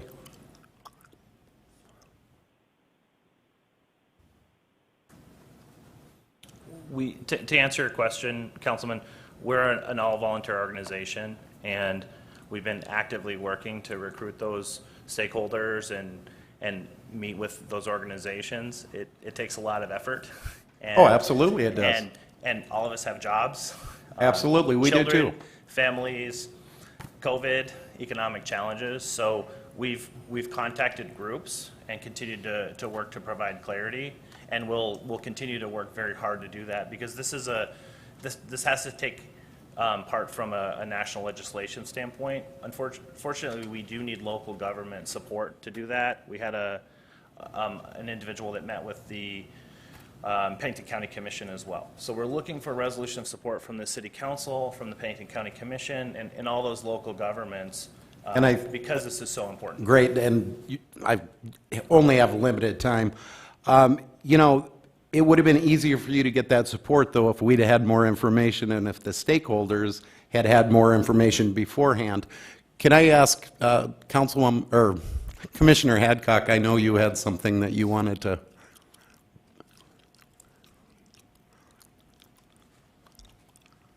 Thank you, John. So, right now I'm just here gathering information, but from what I've been listening to, the facts and information are about the watershed. And if it's about the watershed, we all are about protecting our water. This resolution is not about a watershed, it's about supporting the NRA or this group. So when you put that out there and you say it's not binding, what they're using that is the next step for City Council agreed with it, now we're going to County Commission. So to say it's not binding, it becomes binding, even if it's a resolution. We all know that if you've been in politics, if you have people of support, through anything you're trying to protect, if you're saying about gold mining or whatever on your resolution. The bottom line is we had some people come up on a scenic byway. We didn't think it was a big deal. So we supported it, and then I looked it up, and a couple other commissioners looked it up. It would have cost the county and the taxpayers lots of money, because the county would have paid for it. The people that wanted it had no idea about all the rules and regulations that took in order for that scenic byway to move through. So the bottom line is, if you're going to support something, it's not just about a watershed, because we're all about a watershed. They keep repeating that. We're all about the watershed. We want to make sure when we're doing a process of procedure or supporting anything that has to do with a political entity, that we have all the information. And you're right, Council, you do need more information and facts on that group you're supporting and what they want, because there's other groups trying to tell you on the backside there's more to you just supporting and saying we believe in the watershed, because so do they. So if it just says we all believe in the watershed of Rapid City, South Dakota, and 80% of it's going to be affected by this, then we should all support it. If that's what that says, good for you. But if it's saying more about gold mining and other things that you guys are supporting and you don't have all the information, I'll keep telling you, just like I always do when I do my work, look it up, give it a couple weeks, make sure you know all the information. Jason, you're right, Pat, John, Mr. Stroman, get all the information from all the entities. If they've worked together already, then this solution or this resolution would come together in one piece saying that.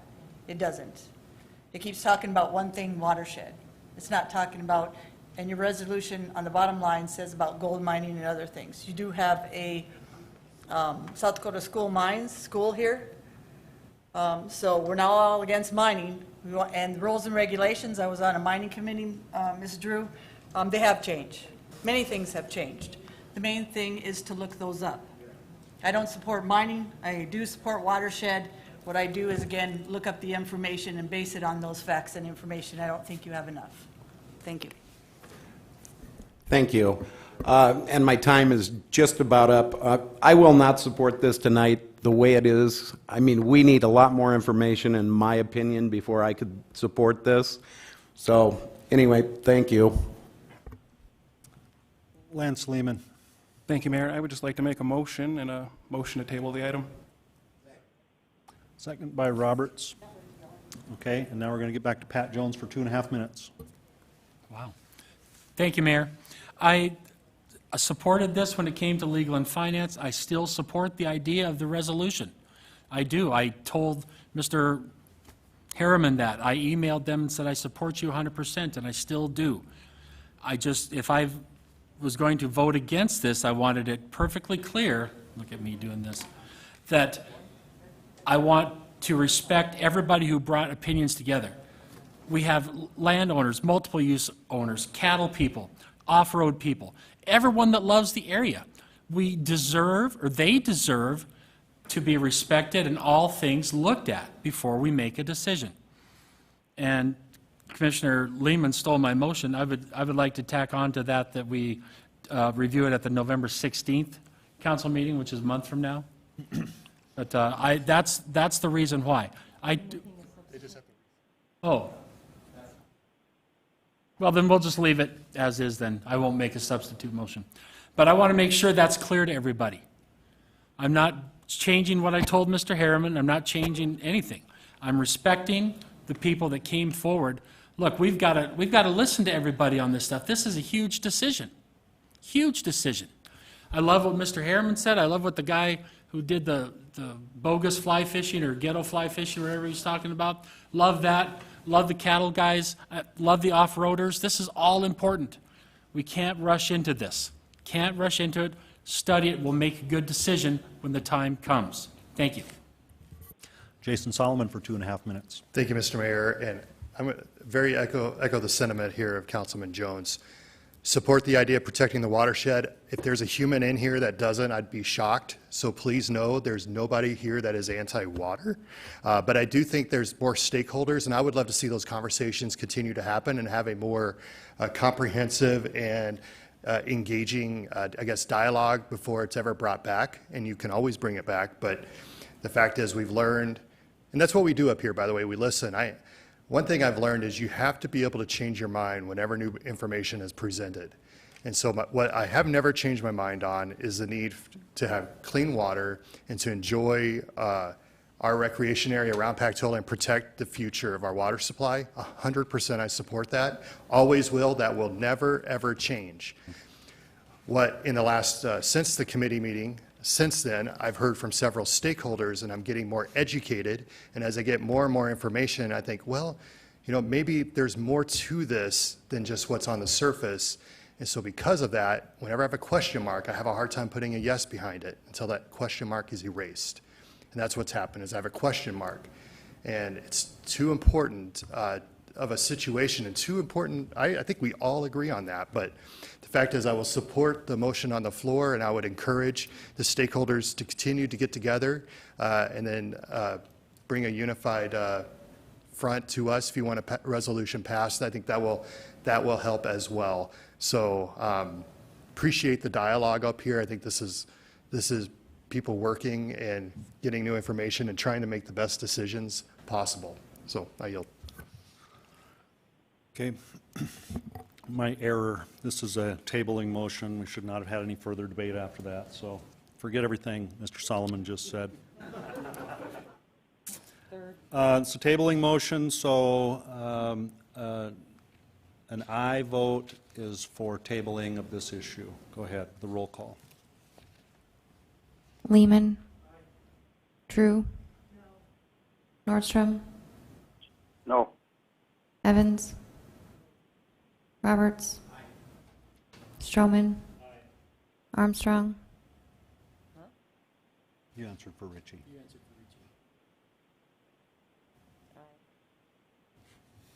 Jones. Solomon. Motion passes 6-3. Okay, item 28 is tabled. Now on to item 31, to approve the award of total bid for Robbinsdale Phase 6 Parkview reconstruction for a bid opened on September 29th to the lowest responsible bidder, Lind Exco, in the amount of $3,310,763. We'll go to Pat Jones. Thank you very much. I guess I had the same idea that Councilman Stroman had. I wanted to share with the people in Ward 1 what this project is going to do, because it's very exciting. Phase 6 of an ongoing project. This will be reconstruction of Parkview Drive from Fairmount Boulevard to Liberty Street and Elk Street, from Anaconda Road to Elm Avenue. Project will include replacement of the pavement, sidewalk, curb, gutter, includes installation of sanitary sewer, water main, and new storm sewer. Our tax dollars at work improving our stuff. So thank you very much. I just wanted to share that with Ward 1. Thank you. Motion approved by Solomon and a second by Stroman. All in favor of approval? I'll go to roll call, I guess. Lehman. Drew. Nordstrom. Aye. Evans. Roberts. Strobin. Armstrong. Jones. Solomon. Motion passes. Okay, thank you. That's the end of consent items. Now on to non-consent items 32 through 35. There are some speaker requests for item 33. So I'll start with these. Same rules as on the last item. Everyone's got 3 minutes. You don't have to take it. You can if you want. Watch these lights up here to see how you're doing on time. And the first one is Christian Hunter.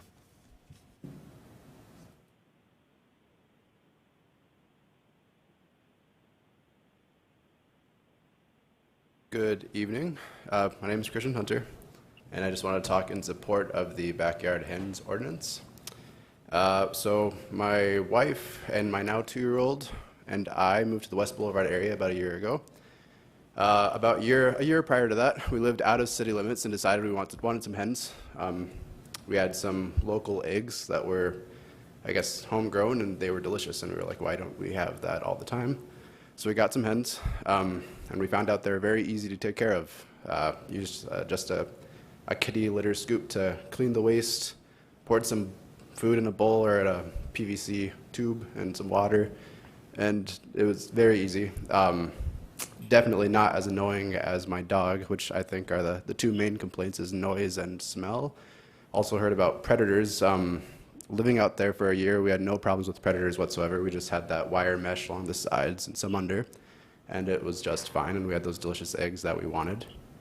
I just want to speak and say I support this ordinance, and all of the criticism I've seen online doesn't seem to mention personal experience with hens, and so I'm not quite sure why people wouldn't want hens when they're as easy as dogs and cats to take care of, and they give kids something, really fun to watch for like 30 minutes, and it's, a great way to just waste some time and waste some energy with the kids.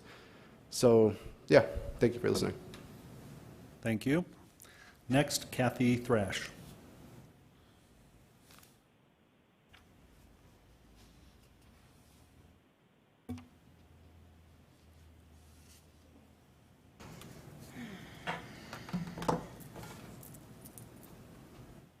Thank you, Mayor. Thank you, Council, for the opportunity to speak. I'm here to represent, I'm a new member of the Rapid City Sustainability Committee. I'm very new, just started in August, so thank you for giving me that opportunity to serve. I look forward to doing so. We got together last week at our regular meeting and just drafted a paragraph that we could come to an agreement about, and this is what we would like to share with you. In accordance with our mission, the Rapid City Sustainability Committee supports local food initiatives such as an urban hen ordinance that help Rapid City be a leader in sustainability. The ability to grow and raise a portion of the food consumed is an important consideration for any city to sustain itself for current and future generations. Allowing small-scale backyard hens within the confines of a city ordinance increases food security by allowing citizens to provide for themselves and their families, and helps reduce the negative effects of a large-scale food production and transport, and increases personal freedom, which our citizens so value. I think personally, just as a mom and a community member, I live here in Rapid City, live on the southwest side. I love the idea as well. If it's written well and agreed upon, you know, that's where all the work comes in. So I appreciate your time, and I will turn my time over to the next person. Thank you. Thank you. David Holland.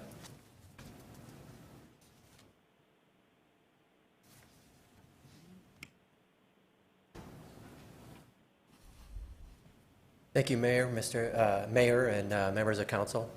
I appreciated the comments from some of the council members that said that they're always learning and they're always listening. And so I watched a lot of the online comments on this issue, and some of them I looked up some information to see if people's emotions or feelings were based on fact. So I would encourage you to make a decision based on the facts. I looked up a few. One of the concerns is that chickens smell. So as far as how much waste that a chicken produces, it takes 6 chickens to equal about the equivalent amount that a dog produces. And that's ironically the same number of chickens that we have in the ordinance. So as far as smell, it should be roughly equivalent to having 1 dog. So they're noisy. So obviously roosters are louder, but they're not in the ordinance. But I'm going to talk about hens. At their loudest, they're, according to the internet in my search, 60 to 70 decibels, and human conversation is about that.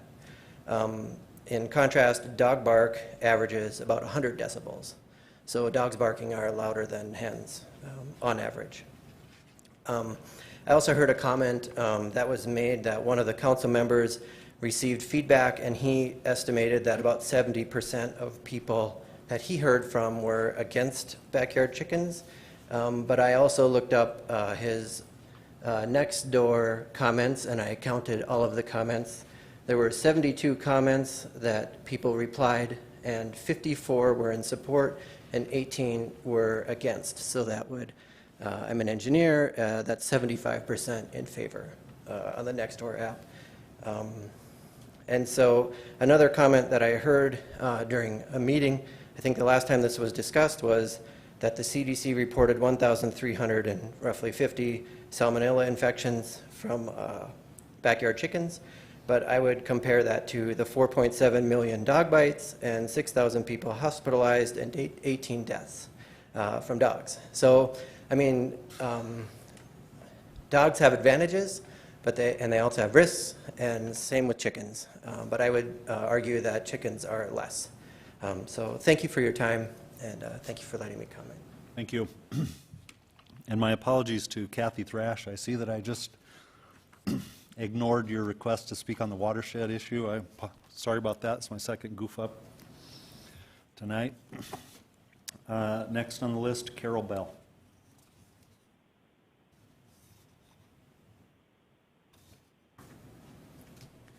Hello, my name is Carol Bell. I'm from the West Boulevard neighborhood. A number of years ago, when one of our daughters lived in Arizona, she had chickens, and I hadn't, always lived in a suburban area, hadn't been around chickens. I loved it. I loved having healthy chicken eggs that tasted completely different than what came from the grocery store. I loved that they were eating the food scraps. I love the fact that they made less poop than any dog that I've ever been around. Not that I'm a favorite of dogs, I'm not. They're quiet. They go to bed at night, and they don't get up in the middle of the night and start barking until the owner lets them out, and then the owner doesn't let them in for quite some time until they finally get fed up with hearing the dog bark, and they go out and get it and bring it back in from barking. So as a neighbor of possible chickens, I would much prefer to have chickens than the dogs in my neighborhood that also get let off of their leashes or let out of your yards and poop in our yard. And I know the difference between dog poop and deer poop, even if I wasn't originally an urban, suburban girl. So I am so much in favor of the chickens. Recently, during the COVID, I was unable to get the chickens from a farm that I get my chickens from for a couple weeks, and we had to buy eggs from the grocery store. I was appalled how much worse they taste now than they tasted even 4 years ago. So, because I've been able to have fresh eggs here in Rapid since we arrived. And I am so in favor of letting our neighbors have chickens because I know they're not a hazard to the community, less of a hazard than the dogs. Thank you. Thank you. Cody Brown.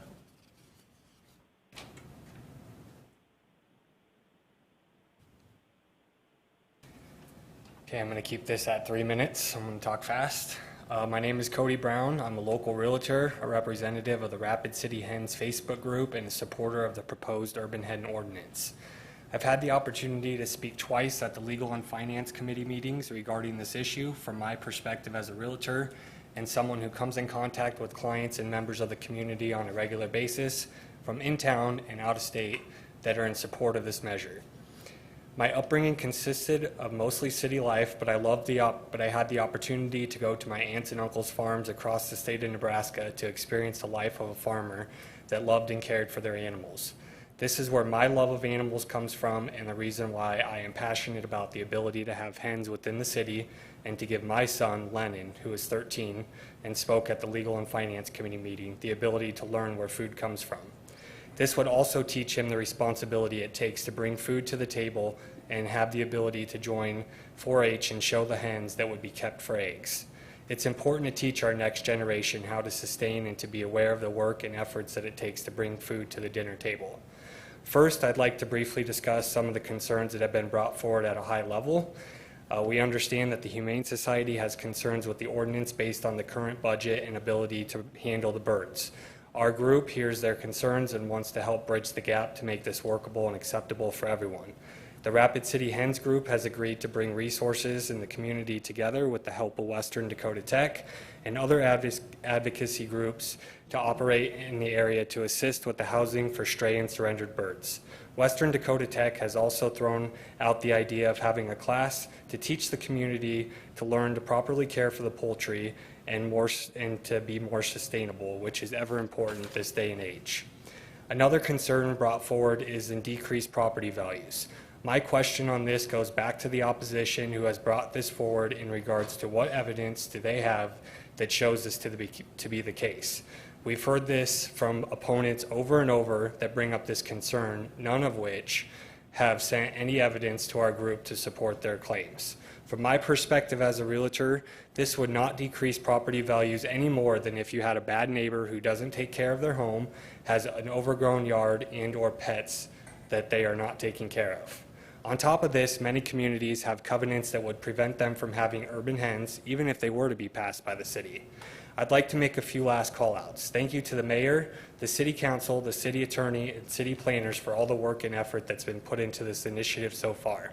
I hope you can all see that we are working to bring solutions to the table regarding valid concerns that have been brought forward by the community. A few of the council members have voiced previously that they've been in contact with Sioux Falls, who does allow urban hens. They advise that there have been very few complaints or issues arising from the passing of the ordinance. Other communities that allow urban hens in the region would be Denver and Colorado Springs.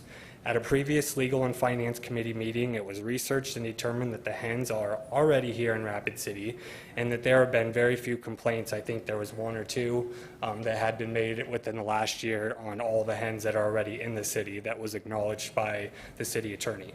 Lastly, for those that are opposed, I have some good news for you. Not everybody is going to run out and get hens.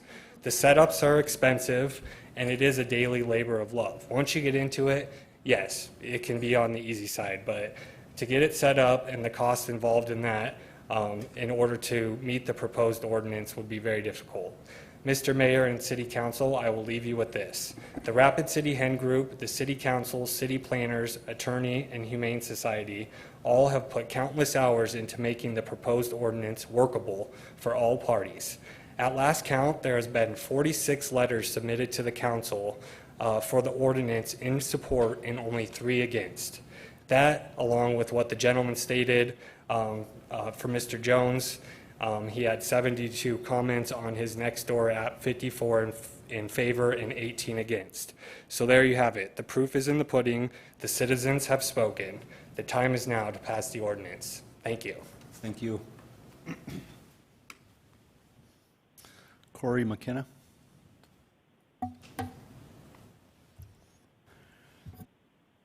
Good afternoon, everybody. My name is Corey McKenna, and I'm in support of the Urban Hen Ordinance. Cody Brown and I, we purchased our house last year, May of 2019, and it sits in between Stevens High and West Middle School, where we are guardians to a 13-year-old. We look after Lennon every other week. It is apparent to me that we live in a very isolated, technology-driven society at times, and as a parent, I see Lennon gravitate towards his phone very often. It has been a personal goal to teach Lennon the joys and importance of going outside for some much-needed vitamin D, sunshine, and exercise. If we were able to have hens in the city, it would be another opportunity for us to teach Lennon the sense of responsibility and introduce him to work. Having pet hens, or a pet in general, teaches us to not just be self-centered. Caring for something gets us outside ourselves, and it can be a great stress relief. Our property has the perfect spot tucked in between our garage and back patio for a coop run and some chicken friends, which is why I'm so interested in this passing through. The spot is more than 25 feet from neighbors on all sides. I know a concern has been noise, a nuisance to our neighbors, but through research and from experience being around urban hens, I can assure you that a dog bark, an AC unit, or a simple conversation of people passing by our property has higher volume decibels than the occasional clucks and coos of 6 or less hens. Loud noises come from the rooster, and in the ordinance, roosters are prohibited. When I attended the last meeting, 2 things really stuck with me over the week. It was Darla Drew saying, "It's chickens, it's not rocket science," and Pat Jones speaking on our current COVID state of mind, and maybe we should focus on more important items. I think this is the perfect time to get creative and back to the basics when it comes to food. Having urban hens connects our community and our youth to the process of bringing food to our dinner tables. I currently work at the Southside Walmart, and since March, which to me seems to be the start of the COVID pandemic, I have seen necessities on our shelves be scarce at random times. This incites panic and unrest in our customers. Having our urban hens and fresh eggs would be one step closer to self-sustainability in our community, which I find very important. Thank you. Thank you. Is it Britta? Britta Craven?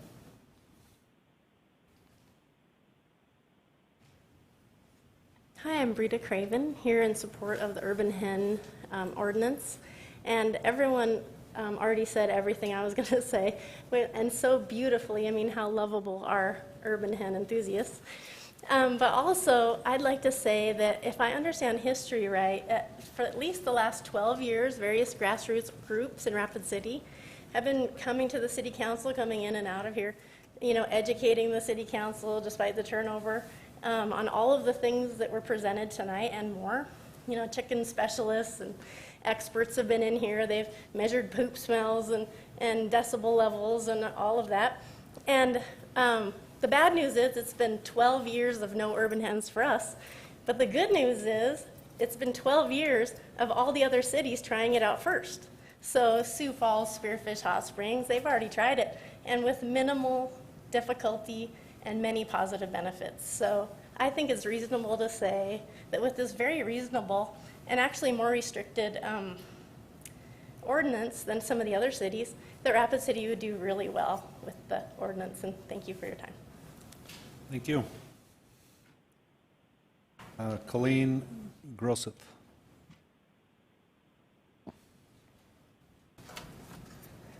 Hi, I'm Colleen Schoner Grosset. I live in Ward 5 over by just north of West Chicago, and in a small community, but communities that have some bigger lots and some smaller lots. My particular lot has a lot of wildlife on it, and I have many deer, many ducks, many fox, some coyotes now and then, not very often, but now and then, on a regular basis. They're in my yard, and my neighbors love them all, and they see them all.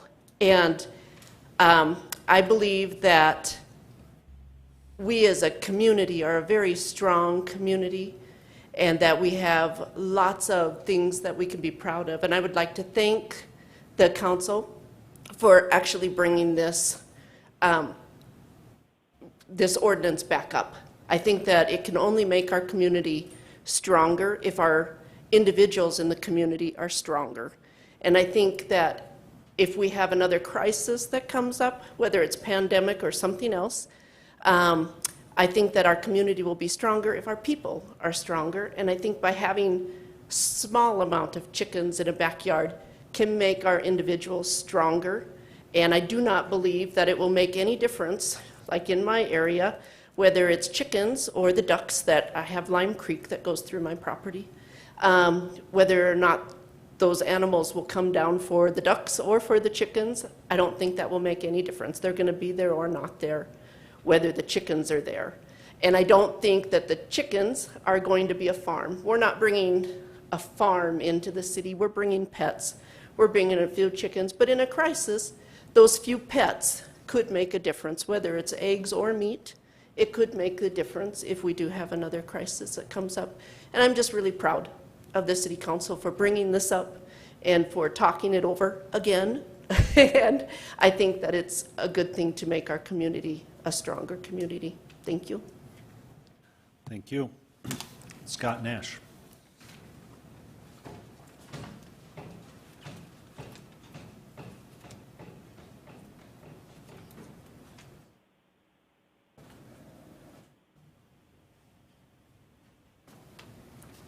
Good evening, Mayor and council members. I'm Scott Nash, 748 Fox Run Drive. After all these wonderful comments tonight, we need one spoiler. And I guess that's me. I'm the Grinch that steals Christmas. My concern with the chicken ordinance is your enforcement. And I've been involved in 2 subdivisions developing here in Rapid City, and both of those subdivisions say no poultry and no livestock other than domestic pets are allowed, of course. And the problem with that is the city of Rapid City has never endorsed, or they endorse, but they don't enforce covenances for subdivisions. So if somebody brings chickens into my subdivision, it's up to me to go police that and say you can't have chickens here. And if they want to comply with that and they get rid of the chickens, fine. If they don't, then it's up to me to hire an attorney to follow through on this to some resolution. And it gets expensive. We've done it several times. In one of my communities, we have a no parking on the street ordinance overnight. And that was forced on us by the City Planning Commission and the City Planning Department because of the crooked streets and the hills, that there would be no cars parked on that street at night. Now, I'm not traffic enforcement, but the city police won't come and enforce that. So now you're making me the sheriff to keep the poultry out of my community unless you can prove to these people that you'll come and enforce that. I don't know how else we're going to enforce it. But if you ask 50% of the people in my community if they're allowed chickens, they probably don't know because they haven't read their covenants. So now I'm the bad guy because I got to enforce this. So I don't mind if you have chickens one way or the other. That doesn't bother me, but not in my subdivision because that's what the people requested when we built the subdivision. They wanted to live in a place, kind of a retirement. They're semi-professionals. They don't have time to take care of chickens. I guess the kids go to the zoo if they want a chicken or something. I don't know. But, I have seen the negative effects of this. I also have a place in Arizona where I spend a little time, and they are allowed there. And lo and behold, the guy was cleaning his chicken coop, and the chicken got out, went over the fence down the street. The dog chased the chicken made it across the street. The dog didn't, he got run over with the car. So these are things you're going to be looking at. The Humane Society is spoke to this, and I guess if you want chickens in town, that's fine, but I ask that you support and enforce our covenances, and don't just ask the people if they live in a community that has covenances. Make them prove it before you give them a license or let them have chickens, because I don't want to be the guy that has to go enforce that. Thank you. Thank you. Frank Gangler. Did I get that right?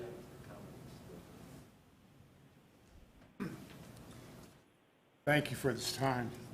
I'm one of the few people in this room that have actually had experience with chickens in the yard next to me in the center of Rapid City. And I was very aware they were there. They weren't supposed to be there. I heard the hens clucking early in the morning. I heard the rooster that won't be allowed under the new ordinance, obviously very often. And I had to escort them out of my yard. In recent time, this has happened in the last 6 weeks, incidentally. In recent time, I've had a dead skunk in the street in front of my house. I've had sick deer in my yard. I live in a very small lot in a neighborhood that has primarily small lots. If you allow this, my 50-foot lot does not allow me not to have chickens. If my neighbors have them, I'm going to have them in all of their disadvantages without any benefit. I think it's a bad situation in small residential communities where the lots are not large enough that you can isolate yourself from other people's issues. I'm totally opposed to this and will continue to be. Thank you. Thank you. Okay, that's the last of the speaker request forms, so that takes us through the public comment period. And now, item 33 under ordinances. Approve the first reading of ordinance 6445, an ordinance authorizing the keeping of hens on certain residential properties in the city by amending section 6.08.020 of the Rapid City Municipal Code. We'll start the bidding with Bill Evans. I'm not going to make the motion to approve this. Has it been put up yet? No. But I do want to make a couple comments on what was said. I don't really feel strongly one way or the other about this particular ordinance. I think chickens are lovely little beasts. They can be really delightful. As a person who grew up having a clean Grandma's chicken coop on 2 different ranches, I'm telling you, I think the fad will end quickly when you realize how much work it is, and it's easier to go to Safeway, and for 1/10 the price, you can buy a good dozen of organic eggs, but that's not the reason I'm opposed. I'm opposed. Somebody said you've got to listen to your constituents. And the reality is, just like we had the discussion about mining, the people who have a vested interest, the advocates for something, show up, and it seems like the whole world is in favor of it. But I'm reasonably certain if you polled the people in the city, 90 or higher percentage of that would be opposed to any kind of mining in our watershed. It would be overwhelming. As far as this particular thing goes, in my ward, the voting that, the opinions that have shown up, and most of the dissenting opinions are very, very strong, it's about 10-1 opposed to it. Now, we've seen the letters, and they come through loud and clear from everybody that go to all the council members, and I've read them. But people calling me from my ward are dramatically, really opposed to this. Now, I'm not particularly opposed to it because I see they've even included a couple of my suggestions. For instance, moving from 4 hens to 6, which I think is reasonable. But the one thing I think could have made the change for me was requiring that your neighbors have to sign off on you owning chickens, and the adjacent landowners across your back fence on either side are okay with you having them. That might change a lot of people from being opposed to it to being okay with it. But as it stands now, I would have to vote against this simply because I need to vote the way the people have told me in this case. Thank you. Pat Jones. Thank you very much, Mayor. I serve on the Board of Directors Committee for the Humane Society. It's one of my committee assignments, and they are very much against this ordinance, and I stand with them, and will be voting no on it based on that, based on the comment that I've received, not just on the site that I'm being stalked on, but in other places. And I say that tongue-in-cheek, sir, so please don't take that the wrong way. I appreciate the fact that you dove in and read all about me. I'm a pretty interesting guy. So that is why I'll be voting no on this and all the phone calls and things that I've received personally. So those are my reasons that I will be voting no. Thank you. Darla Drew. Thank you, Mayor, and thank you, HEN supporters, for sitting through the entire meeting until we got to this point. I think you guys know how I feel about it, and you addressed most of the issues tonight. You know, this city's getting younger, and the younger people want this opportunity. And you guys have showed up for every meeting. The naysayers have not shown up for every meeting. I've always heard that the decisions were made by the people that show up.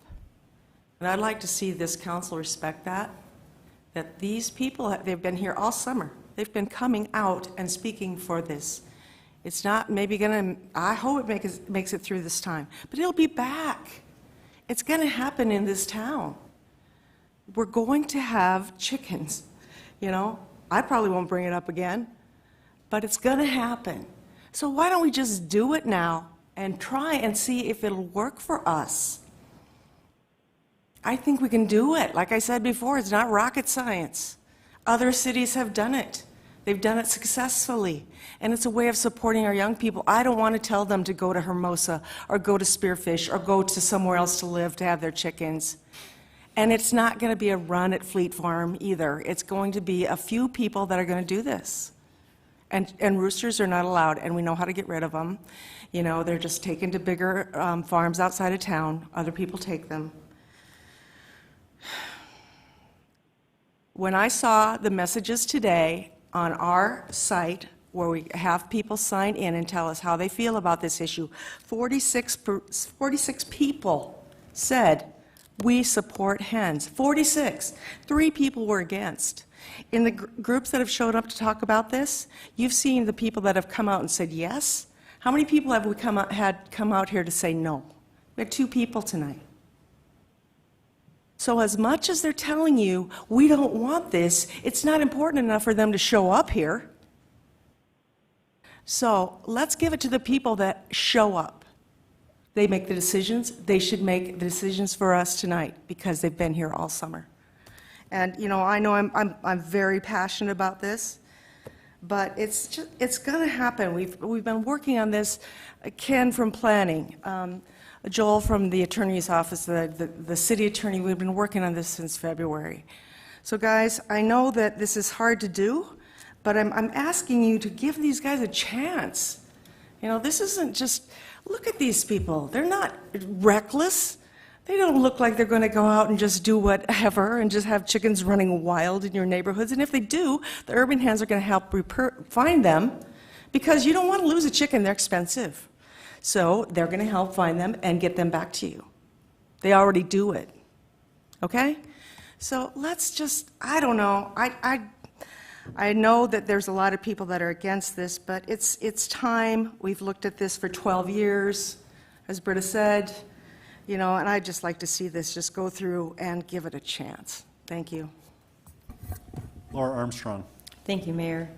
I want to echo, I agree with most of what Ms. Drew said, but I do want to extend my appreciation to the people that did come and speak out against this. People on both sides of this are very passionate about it, and they're both right. There will be some problems through that, but as Ms. Drew said, we have been working through those issues to see what we can do if a chicken goes rogue, if a chicken gets out. Be a good neighbor, those kinds of things. And of course, you know, we have our restrictions, our covenants, and our HOAs. Well, the HOAs that you pay for, they are to enforce that. And again, if you're good neighbors, you can work that out. You can get the people from the Urban Hen Society and come in and work and take that. We can do that. I mentioned at our Legal and Finance Committee meeting, I called over to Sioux Falls. Guess what? There are no roving bands of chickens in Sioux Falls. There aren't major complaints. There aren't there. They just don't exist. And there aren't devalued properties due to chickens. You know, I've been on council now for over 3 years, and I see everybody get up in arms over things like the accessory dwelling units and the sky is falling, and they work through this, and it's going to be okay. The same thing with the beekeepers, and it's okay. The e-bikes that were going to run everybody off the bike path, guess what? It's okay. And I think with these chickens, it's going to be okay. My husband is convinced that I'm passionate about this issue because I want them. I'm just throwing it out there. I am not getting, this is not for me. I think it's a good idea. I live in the same area that you live in, I believe. I think it's going to be okay. Let's do this. It's really not a big deal. And I also think this is a wonderful opportunity for our Humane Society to partner with private entities like this. This is a great partnership. This is the good parts of what we do. And I will say, in addition to the 46 people that submitted their online comments, I was bombarded overwhelmingly through Ward 5 and Ward 3 that they are in support of this. So I will yield my time. Thank you. Greg Stroman. Thank you, Mayor. First of all, I do appreciate all the work that staff has done, from planning to city attorney, everybody that's worked really hard on this, doing their jobs. And I want to commend my colleague Darla for being responsive to her constituents. I think she recognized right away that she was in for an uphill battle, but she continued to battle on behalf of them. And that's kind of what my idea of representative government is that you try to represent your constituents. And so when it came down to this particular issue, and I don't have really strong feelings either way, I guess I lean against it, but the constituents that contacted me directly, either via email or telephone or in person, that don't show up on the city websites or don't show up on somebody else's page, they were personal to me.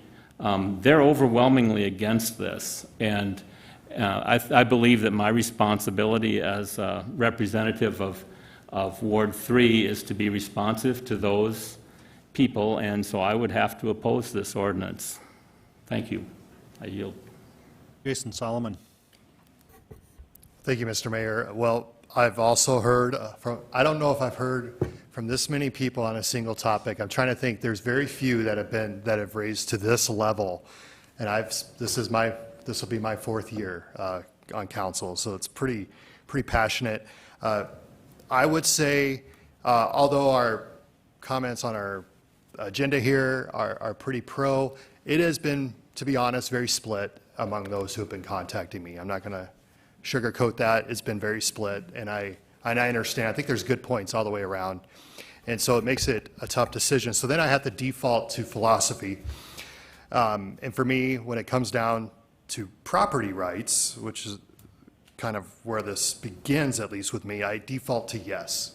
And then if I get to no, it's because it infringes on other people's rights. And that's where usually a lot of our conflict up here is when you have one property owner and another property owner and they want different things. And that's something we try to flesh out up here. So when this came forward, Alderwoman Drew, when she reached out to me, said, hey, what do you think about this? And we talked about it at committee meetings. I said, I would be for it so long as it is responsible, respectful, and reasonable. And so if we could work on an ordinance and get that done, and obviously our talented city staff have done that with the help of various stakeholders. And I just reading through the ordinance here, I think overall, I think it's responsible. We try to address a lot of the issues that people might have, that the things that they've grown up with living around chickens. This is a little smaller and contained. And I think everything from noise and what we do to keep out wildlife and predators, to how we care for the chickens, all of that is very responsible ownership. Respectful to the neighbors, I think that is another part. So we have some where this can be placed, the screening, so that your neighbors can't see it. It's not going to sit in your front yard. It's not going to be in plain sight. Those sorts of things I think are respectful. And then reasonable. And like President Armstrong indicated, I also reached out to Sioux Falls, just say, what's another community that's done this and who do I know? So I reached out there and to find out it's minimal issues. And then when you kind of read around and see what other communities are doing, you recognize it's minimal issues. And for us, we have set a reasonable standard with pets. The reasonable standard with pets is we look at cats and dogs. I mean, I'm sure there's no cat people here, but there's a lot of dog people. I'm kidding. I know John's a cat person. That's why I said that. But we set a reasonable standard with the pets that we allow, whether it's reptiles, birds, dogs, cats. We all know about the noisy dogs. We have them in every neighborhood has one. But we set a standard, a reasonable standard. And I ask myself, do the chickens go beyond the reasonable standard that we've set as a community we're okay with? And based on the restrictions that we have in place, because this is pretty limiting. You can't have roosters. If you live in an HOA, I can't. Greg and I live in the same neighborhood. We're not allowed to have it. And if we did, they'd come after us. Because that's what our covenants say, unless we can change it, which good luck. That's probably not going to happen. So all that said, I will support this. I do want to add, I think it's the Humane Society has done us a favor and given us a couple of suggestions if we do pass this with regards to some of the language in the ordinance so that they can help enforce.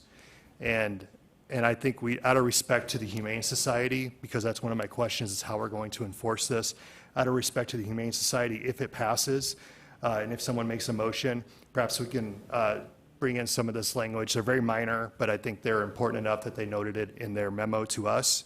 And out of respect to them, we should listen to what they're saying. So with that, I will support it. Thank you all for being here. And to those who will disagree with me, you're very disappointed. I understand, but please know this is not a decision taken lightly. The fact is, when you see it done well, it's pretty awesome. And I think by and large, because of the high threshold it takes and the investment that you have to make to do it, I don't think we're going to see it taking over Rapid City altogether. I think folks, by and large, will do a great job, and we have the Urban Hens group to help out as well. I yield. John Roberts. Thank you, Mr. Mayor. Well, I heard one council member say they've been on here 3 years, one going into 4. So I will say I'm going on my 10th year, and I've been through this a few times. You know, I do agree eventually this isn't going to get passed through, but we as council people are elected by our wards, and my ward is overwhelmingly against it. Just like Greg said, the people that called me, the people that sent me private emails, the people that I know that you have a big group of people, you sent all your emails into the city, and that's great. But still, the people that keep electing me for some reason are very much against this, the majority of them. And those are the people that I have to vote for. You know, again, I'm a person, I really don't have a big dog in this fight either. You know, chickens don't bother me. I grew up around chickens, you know, they're a pain in the butt. But, you know, I'm a huge animal lover. Again, you know, I've rescued dozens of animals over the last 20 years, and I'm not going to be rescuing chickens. But, you know, that being said, it's moving forward. I said this, I think, to you 6 or 7 years ago, that it's moving forward a little bit at a time, a little bit at a time. You know, one of the things that was brought up is the city of Sioux Falls doesn't have a big issue with it. Well, this is their code. So section 90.078, licensing of animals and fowls, section C, all applications for license certificates must be accompanied by a written consent of 100% of the owners of all real estate situated within 100 feet of the applicant's real estate. That's why they don't have problems.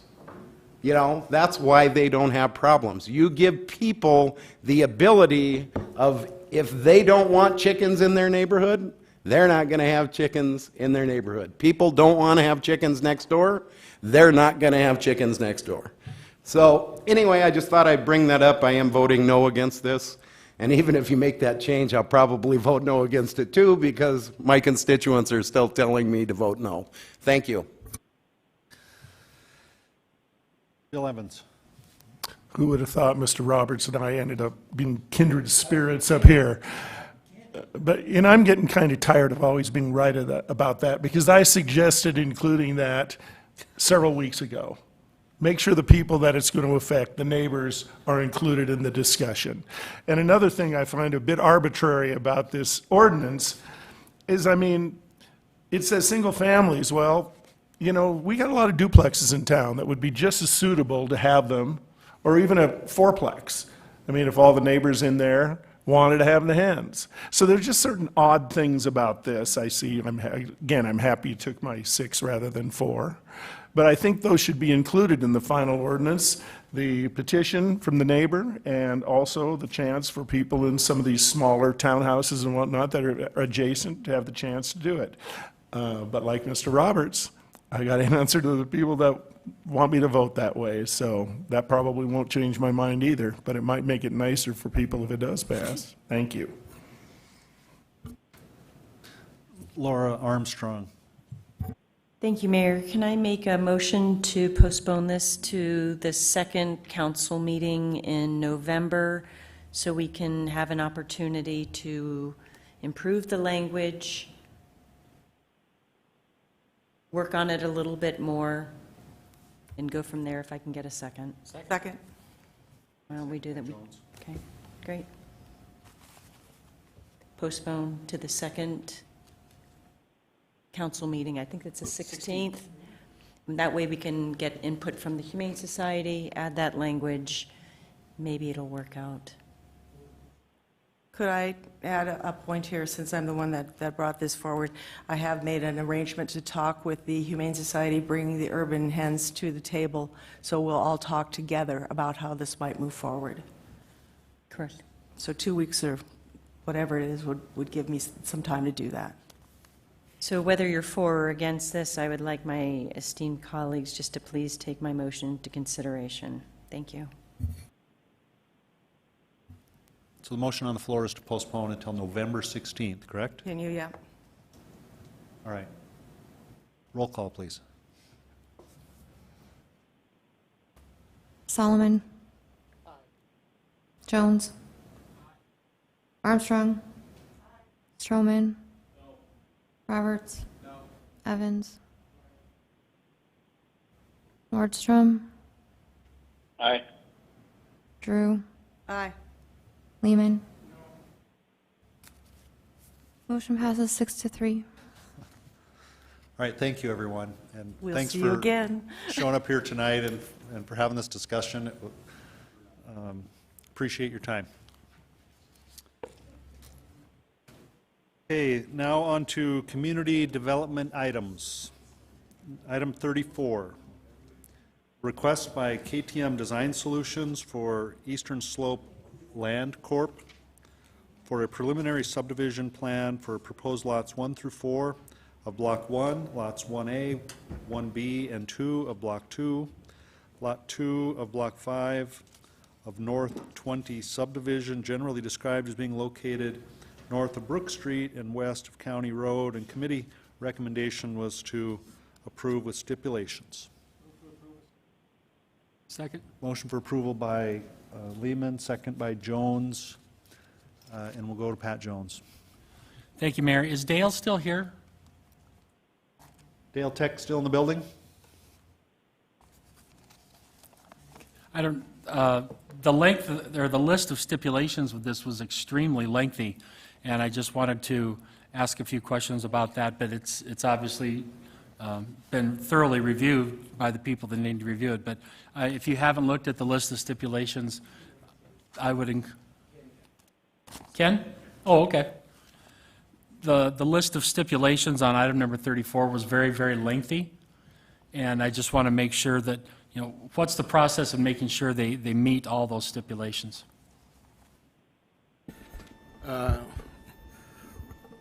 We do have inspection of properties once they're constructed. We'll go out and make sure that they're taken care of that way. Otherwise, it's just a complaint-based situation. So if we have someone calling in and say, this is a problem, then we'll follow up with it that way. Okay, a lot of the stipulations were with how things were, the way I read it, how it was going to be built, what was going to be done, and that. So it just seems like there was a lot with that one. But if our people are confident about it, I am too. It was a very, very lengthy list of stipulations, and we just want to make sure they're held accountable for it. Thank you. I think that just shows that there's been a lot of review and concern on behalf of both the applicants and the Planning Commission. Absolutely, and I applaud them for doing the hard work on that. Thank you. I yield. Okay, motion is to approve with stipulations, and we'll go to roll call. Roberts. Stroman. Armstrong. Jones. Solomon. Lehman. Drew. Nordstrom. Aye. Evans. Motion passes. Okay, item 35, the Local Emergency Planning Committee Liaison Report from Richie Nordstrom, and Councilmember Nordstrom has let me know that he will take any questions from council if there are any, otherwise he does not wish to speak. Move to acknowledge by Lehman, second by Roberts. Roll call.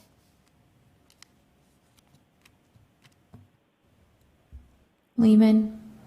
Drew. Nordstrom. Aye. Evans.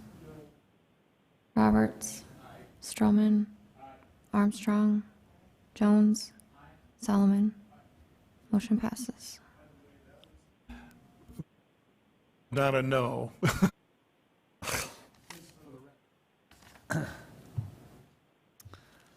Okay.